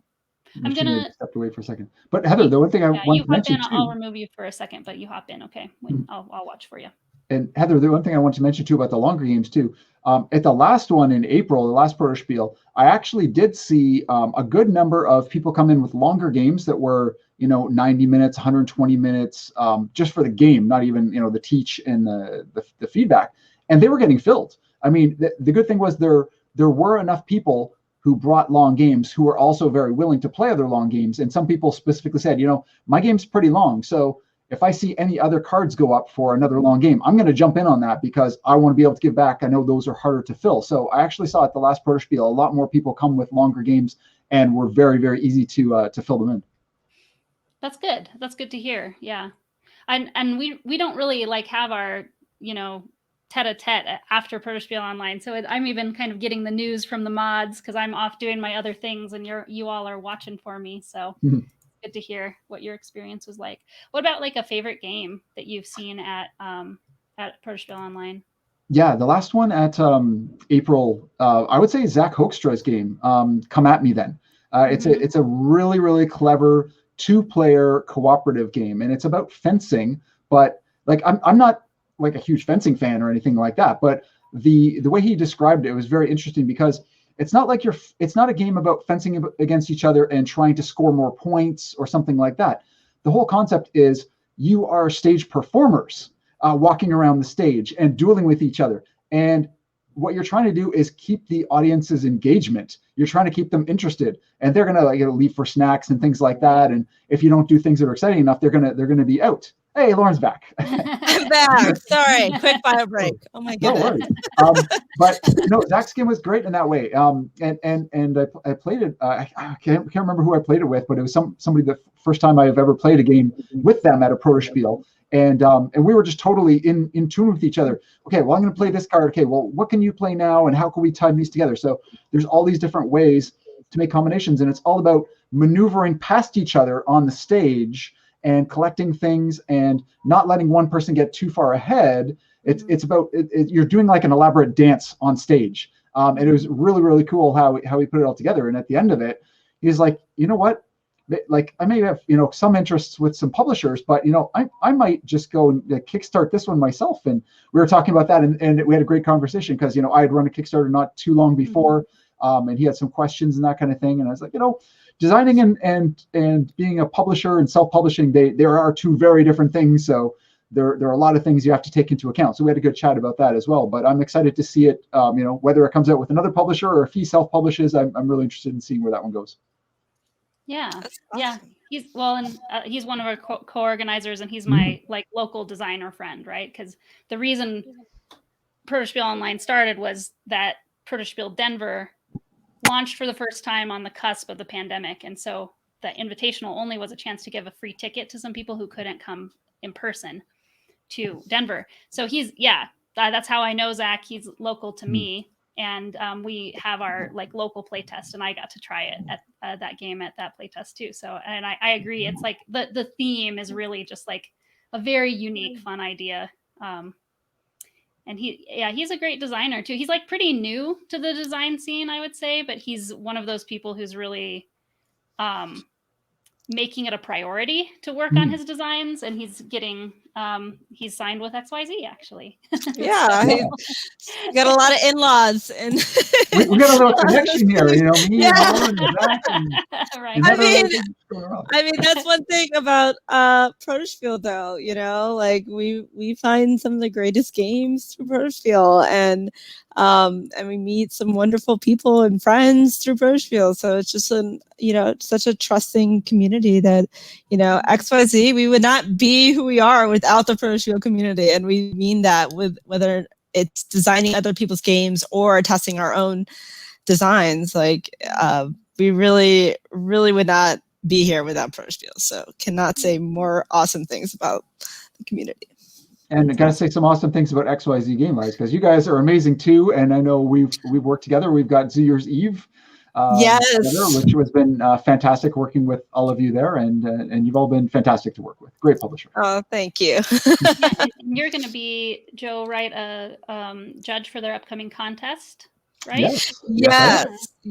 We're working on some details there. But yeah, that's one thing that we're thinking about, the Quarks design competition. And then we're launching our Quarks season 1 Kickstarter, which will include Zero Eve, designed by Joe Slack, Cultivate, designed by Adam McCrimmon, which is a plant spatial laying game, and then Bait and Switch, which is designed by Robert Fisk. So that'll be great. Yeah. Awesome. That's exciting. Yeah. Lots to do, right, Lauren? yes, lots to do. Is that your backdoor deal? Yeah. Gosh, there's no backdoor deals, but yeah, that's one thing that I did tease in the coffee chat. So that's why you should probably join some of the coffee chats. Is that I was teasing that we are working on a design competition for the Quark series, which is our series of pocket games. So learn in under 3 minutes, play in under 30, and it has to fit in this container that we are designing with game trays. So that's really exciting. Mm-hmm. Yeah. Super cool. Yeah. Redefining pocket games. No big deal. Yeah. Just creating a new industry standard. We got this. I don't know. If anybody can do it, you guys can do that for sure. It's an interesting challenge, and we like problems. I don't know why, but we obsess over them and are like, well, let's do something different. I love it. Joakim's there. For All the Marbles by Joakim Engfors is quite likely to win. Guessing we're going to see that in the entries. Yeah, I can't wait. Okay, great. So tell us real quick about this is kind of combo, where to find you and prize drawing, because you have a new book out. Yes. That you're including as an ebook in the bundle with. Is the other one your first book that you released in the bundle? The Board Game Designer's Guide was my first. Okay, cool. Yeah.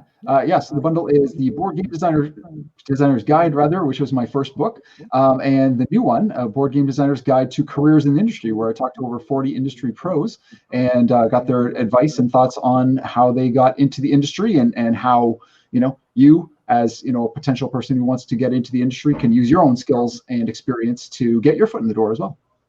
Cool. Awesome. So yeah, that's our Drawing here. Oh, I'm sorry, I didn't do the build up, but okay. It's spinning. It's spinning. There you go. Look who just won. Oh. It's rigged. It's just kidding. Good job. Congrats. Yeah. Well, yeah, no shipping fee for you, so you're like, sweet. I can take care of people in Germany. All digital. It's all digital. Yeah. Yes, it's an ebook. I should mention it. It's an ebook. Yes, excellent. Awesome. Oh, congrats. Okay. Great. Was your name double? Oh my gosh, it was double. Should I spin it again? Let's be fair. I thought, oh my goodness. One more time. See, okay. He's been joking around about this backdoor deal, and this is what it is. It's all legit. It's an extra slice in the pie. Well, so what do you guys think? Do you think it's fair to let him do double? It was an accident, or do you want me to spin it one more time? I didn't see it. All right. Well, we have two votes. I knew it. I don't know. Oh my goodness. What do you think? What do you two think? Spin it one more time? No? Again. Spin it again? we love spinning it, right? It's so fun to spin it. So why not do it one more time? And maybe you'll win again anyway, because it's not very many people's names in the list. Okay. Yeah. I was trying to hit the full screen button, not the spin button. You see, it's very sensitive. He's not on there twice. Okay. Let's see. Every name is just unique, and we'll spin it. You gotta jump on your drum set, Joe. Well, anyway. It's fake. Well, okay, if that doesn't say it, I don't know what That's fake. Twice. Wow. That's 3 to 5? Should we? The universe is telling you, Joakim, to read this book, bundle. Right. Yes. The universe wants you to have it. Yes. Love it. Oh, that's amazing.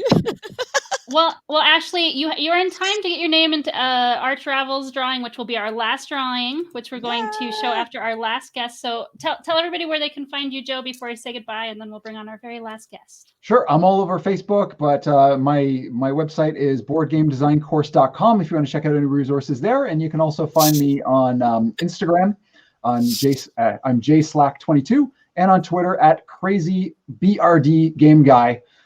That's where I find. Awesome. All Thank right. you so much, Thanks Joe. for having me on. It was a lot of fun. Yeah, it was good to see you. Good to have you, Joe. All right. I love some of these comments. He gets 2 now, right? I mean, yes, but it's a digital copy. It's Kirsten. Hi, Kirsten. Final guest. Thank you for your patience. Well, you're over in New Zealand, so it's like it gave you a little bit more time to wake up to make you. Yes, I got to drink my whole cup of tea. I'm awake. Awesome. Oh, thank you, Ashley. That's awesome. So good to see you, our New Zealand mod over in Oceania time zone. So you are on the late night shift, and you're an example of a person who you used to live here in Colorado, and then you moved to New Zealand. And we thought we'd never see you again, but now because of Protospiel Online, we're like totally hanging out all the time. It's great. It's wonderful. It was I can't tell you how much it meant to me. I couldn't get onto the very, very first one because our shipment was delayed by the start of COVID. We arrived here at the end of February last year. And 3-4 weeks later, this entire country shut down because they did it right, and I'm so grateful. But I didn't have a great computer to get on and do the very, very first Protospiel Online. So even though you kindly invited me to join, but you didn't forget me. Thank you for not forgetting me. So I did get to join in July, and it was so huge because moving internationally like that, especially at this time of what's going on in the world, I did think I was going to lose contact with friends and with with people I'd met in the industry.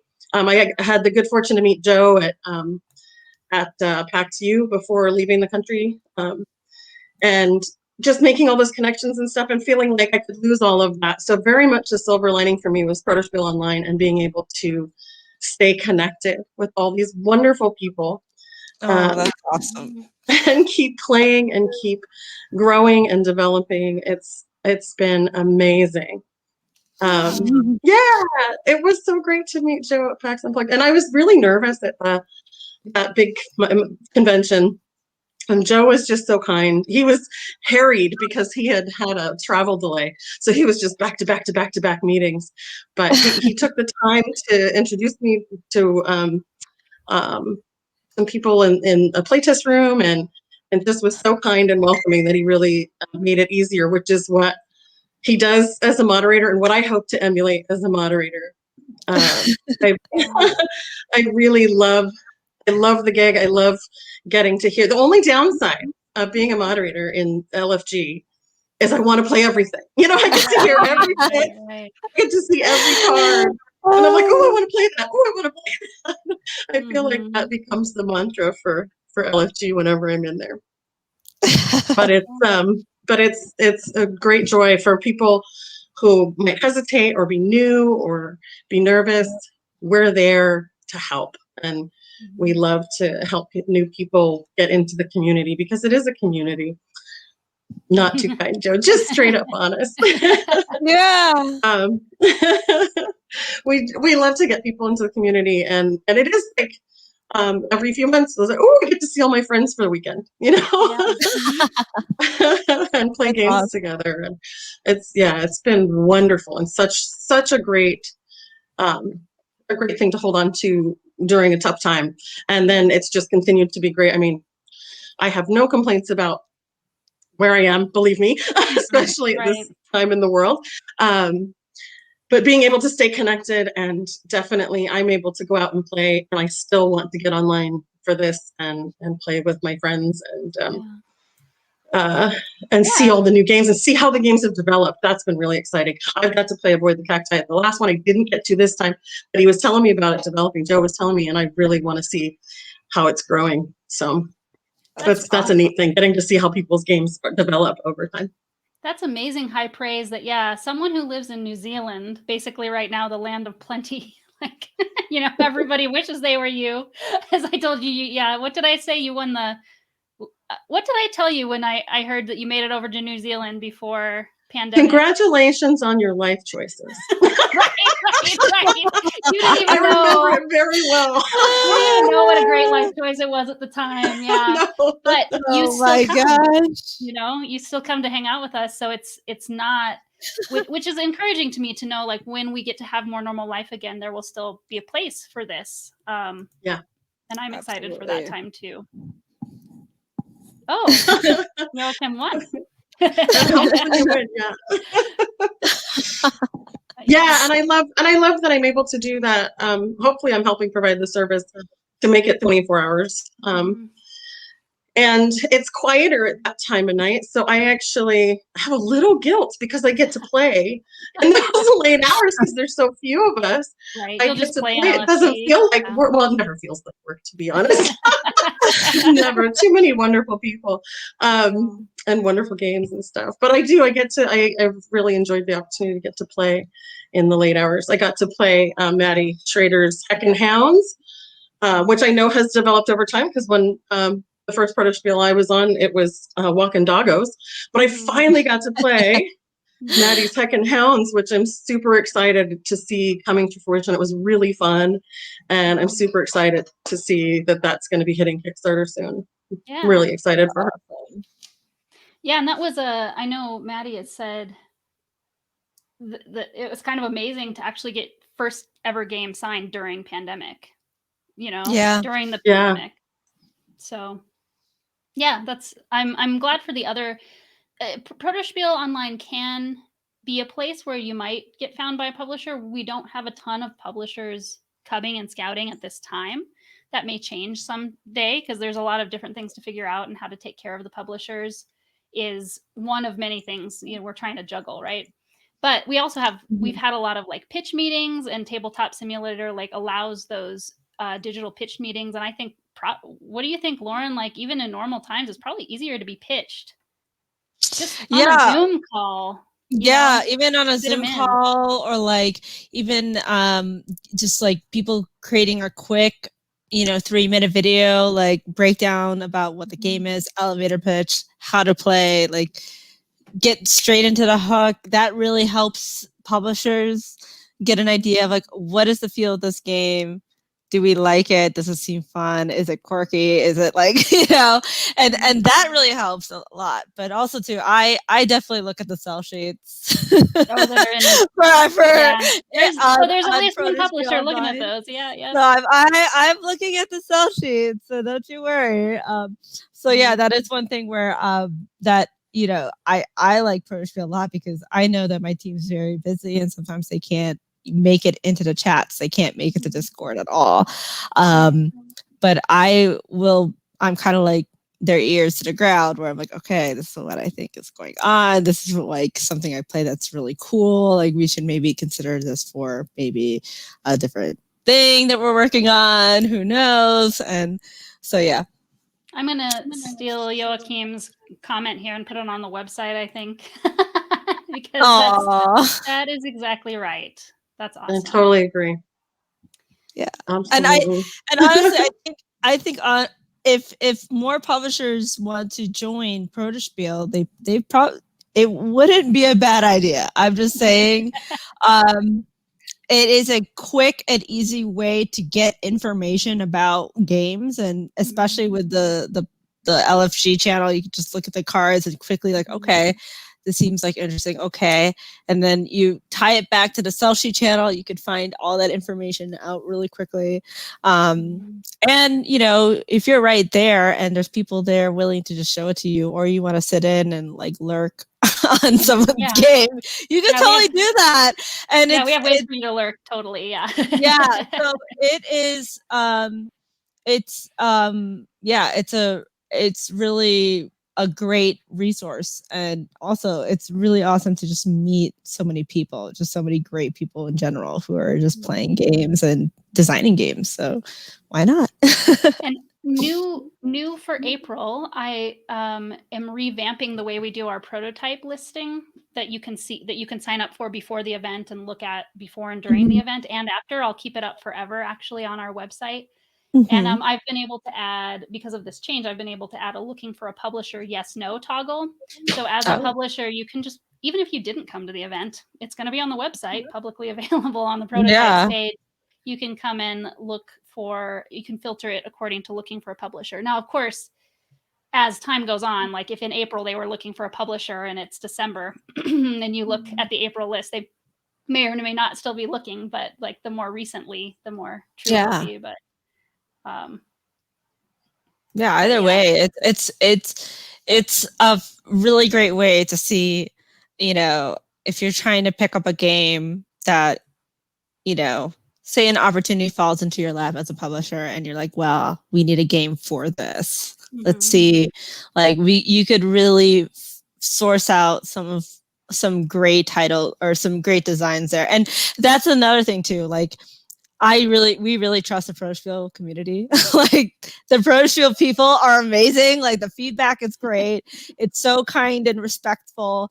It is like a family. So like, I trust a lot of the designs that go through Protospiel. Like we rely a lot on Protospiel as well as designers ourselves to make sure that our games are getting the proper feedback and care and attention that it needs before it hits market.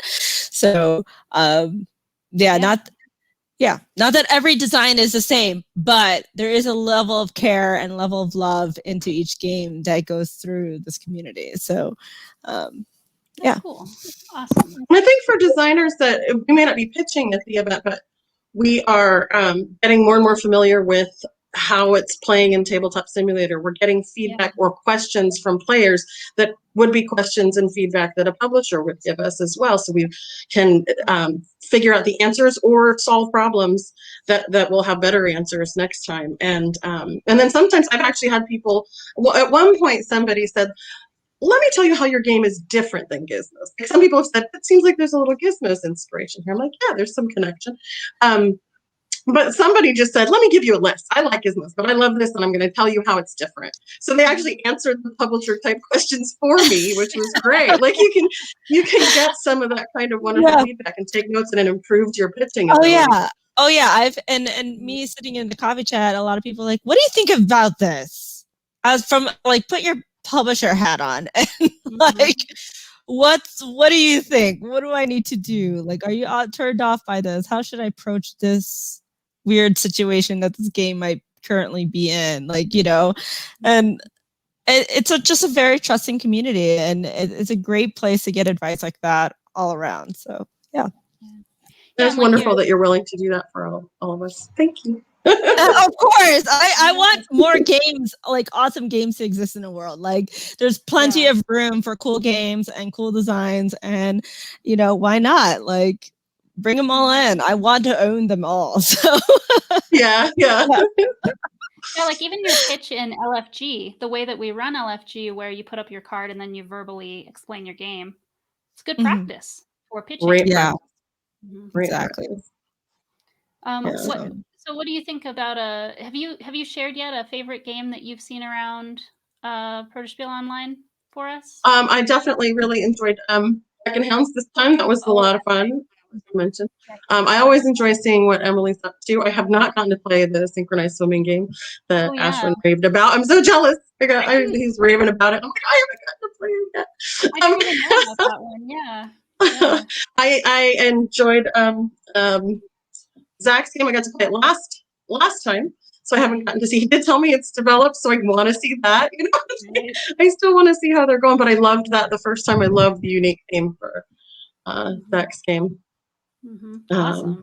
Yeah, he was very popular. I saw a lot of people in the Discord calling out his game too. So that's awesome, and that's near and dear because you know I met him in Denver. Well, not Denver proper, but with the Colorado group. So, and I actually got to play the game he has signed with you, Lauren, before you signed it. So I've been so excited to see his games grow and get signed and how well he's doing. And I couldn't be happier for him. Great human, great games. Yeah, and in real life too, another one of his like things he's known for is that he has a laser cutter, so he can make these really like cool presentations. So I know that he's just like, real life. I want to get back to real life, you know.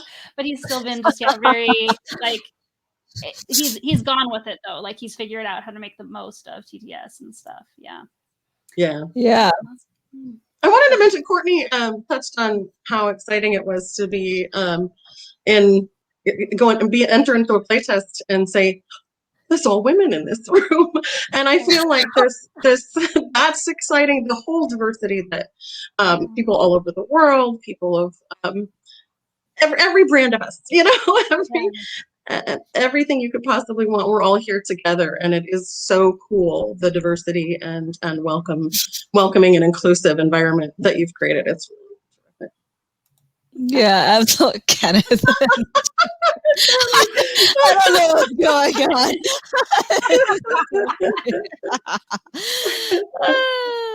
Yeah, see, I love that. Like, I love that we could just, you know, we can have this kind of banter in the chat and like, you know, it all makes sense to our weird, quirky family. And yeah, and I love the diversity of all the different voices. Like that's what I love so much about Protospiel Online. It's just that, wow, I'm meeting so many different gamers I would have never encountered before. Like it's not just the con friends that you typically meet, right? Like now I'm meeting people who, you know, would have never been able to pitch a game like this. Like this is really how, and that's like XYZ's mission too. Like our motto is invent new gamers. Protospiel is inventing new designers too, and it's really exciting to see it. And I'm all for it. Like I love seeing all these new games that are like getting picked up that, you know, might have not moved forward to that next step because, you know, they can't go to a convention to meet publishers. Like it's a new world and it's opening so many different doors, and it's so exciting. I'm all for it. You know what's so funny, Lauren, is that yeah, like we didn't phrase it that way, but inventing new designers is exactly what I want to do with the way that I lead Protospiel, both Denver and online. And I didn't even know about XYZ Game Labs maybe 18 months ago, you know, when we were choosing our branding for Protospiel Denver and stuff. And somebody on our organizer team suggested like Blueprint as the theme.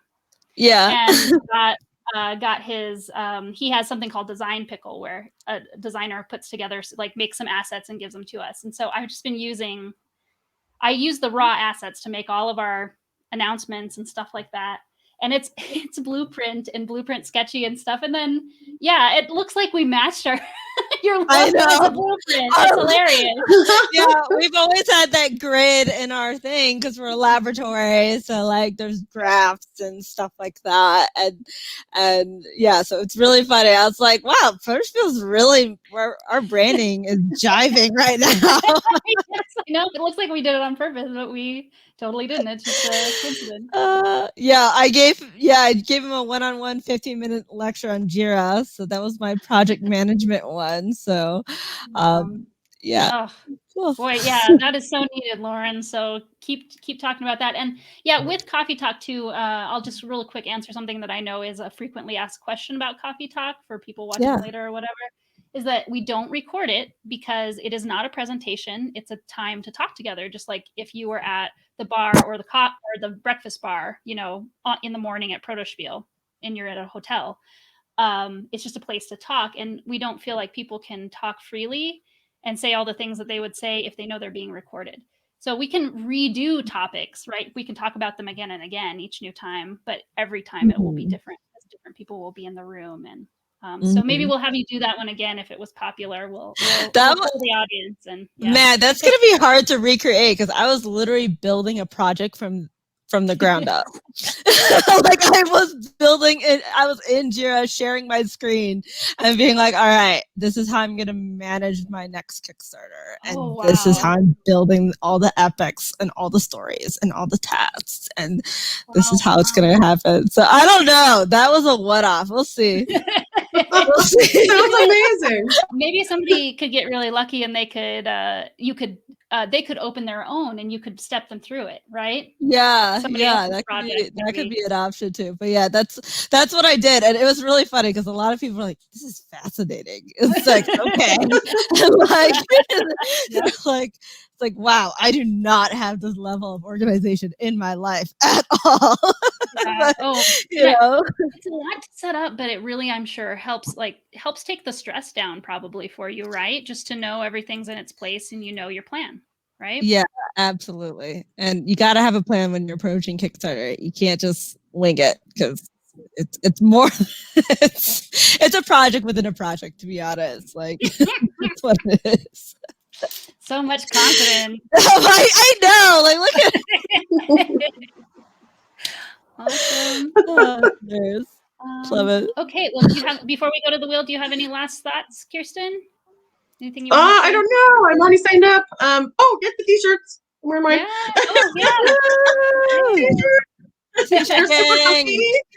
Yeah. Well, yeah, and so it makes it all the way to New Zealand. Yeah, we have a too. And Courtney was saying they're really soft. I chose the exact like print on demand service because they have the Canvas 3001, which is this really soft fitted t-shirt. So they're not junky, like heavy t-shirts. They're like comfy and fashionable too, as well as having the logo on it. So yeah, I can't wait to wear it for the next Protospiel. Yay. Well, and it also, by the way, it doesn't say Protospiel online. It says Protospiel. Yes. So you support it at any Protospiel. We just love all Protospiel. Yeah, absolutely. Okay, so I've checked, no dupes. And we'll go full screen. So this is for the big prize of Arch Ravels, which I don't have my copy like close at hand, but it is my copies over there. It looks so cool, Lauren. really it's really high production quality, and the theme is really your Make New Gamers idea. I think is going heavy, because I could share it with I'm in something called Lady Geeks of NoCo, where we used to have crafternoons when we could get together, and I was like thinking of all my crafternoon buddies, because a lot of them knit, right, and shared it with them, and they were like, "What?" So it's great. It's great. Okay. Awesome. So final spin. We're saying goodbye to the Wheel of Names after this. Final spin. Let's see who wins it. Yeah. Who wins it? Oh my gosh. Yeah. Awesome. That's so funny. So I love it. You get the international shipping, Lauren. It's okay. I've been sending our travels all over the place. Right now, for some reason, the Netherlands is digging our travels. All these Netherlands board game reviewers are like, can I get my hands on some art travels, please? And it's just man, we need to figure out that market real quick. But yeah, congrats. Awesome. You say spin again. Spin again. What? What? You don't want the game? We'll spin it again if you really mean it. You added me on Facebook, so I'll grab your address and I'll be happy to send you a copy of our travels. It's no biggie. No, I think you've been with us the whole time, Joakim. We're happy. Oh my gosh! That's the rules. You could add, You're getting our travels, okay? no take backsies.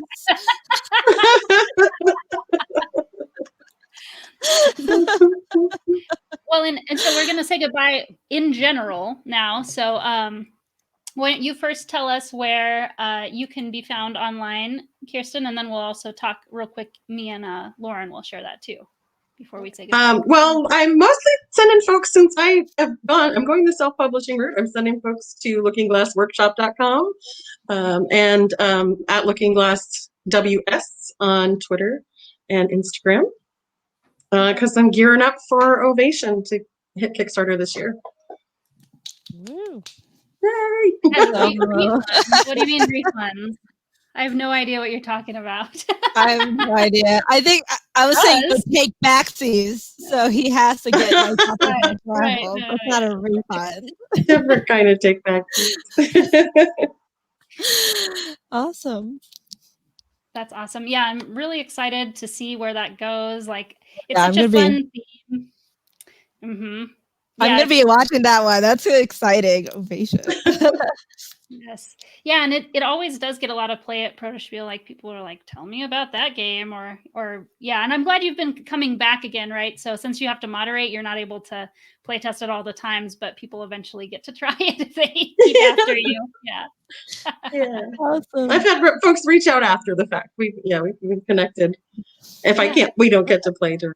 So I love to swap play tests outside of Protospiel, but man, Protospiel is such a great time. Yeah. Such a great time, and to see everybody and lots of great games. Well, if you can't come, Keith, you can have a refund. If life happens before the refund deadline, you can refund. You're welcome to do that. What about you, Lauren? Yeah, so you could find me at XYZ Game Labs all over the place. So we're on Facebook, on Instagram, on Twitter, xyzgamelabs.com. We have a TikTok, we have a YouTube, we have Twitch. We're all over the place. All the things. All the things. But if you want to just chat me one-on-one, I literally manage our social media, so you can just DM us or DM me or find me on Facebook. It's all good. Yeah. Awesome. Yeah, and well, we're everywhere with the handle Protospiel on Twitter, Instagram. That's our Facebook page linked to. And yeah, please do follow our Facebook page and like it. I'm not sure how often we'll do these lives, but at the very least, every time after we have run an event, we're going to do our giveaways from the event live together afterwards as a kind of a send-off to the last event. So we'll at least have 4 a year, and yeah, we can. It's fun to get together, so we can maybe. I love this. This is great. Yeah, Yeah, it's been really good. Awesome. Thank you so much for being my lovely co-host, Lauren. Sorry it ran You're long. welcome. There's I patience. love this. This is so great. I love having the opportunity to just talk about games and talk with my Protospiel friends. It's amazing. Awesome. Well, okay, so I see the end broadcast button.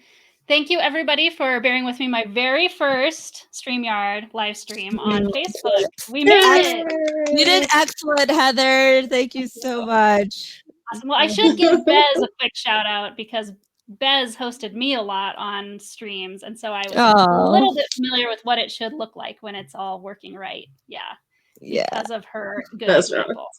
Yeah, awesome. Bye, everybody. Thank you for joining us in the chat too. Bye, chat. Bye. Bye. Thanks for having me. Kenneth and Ted Party.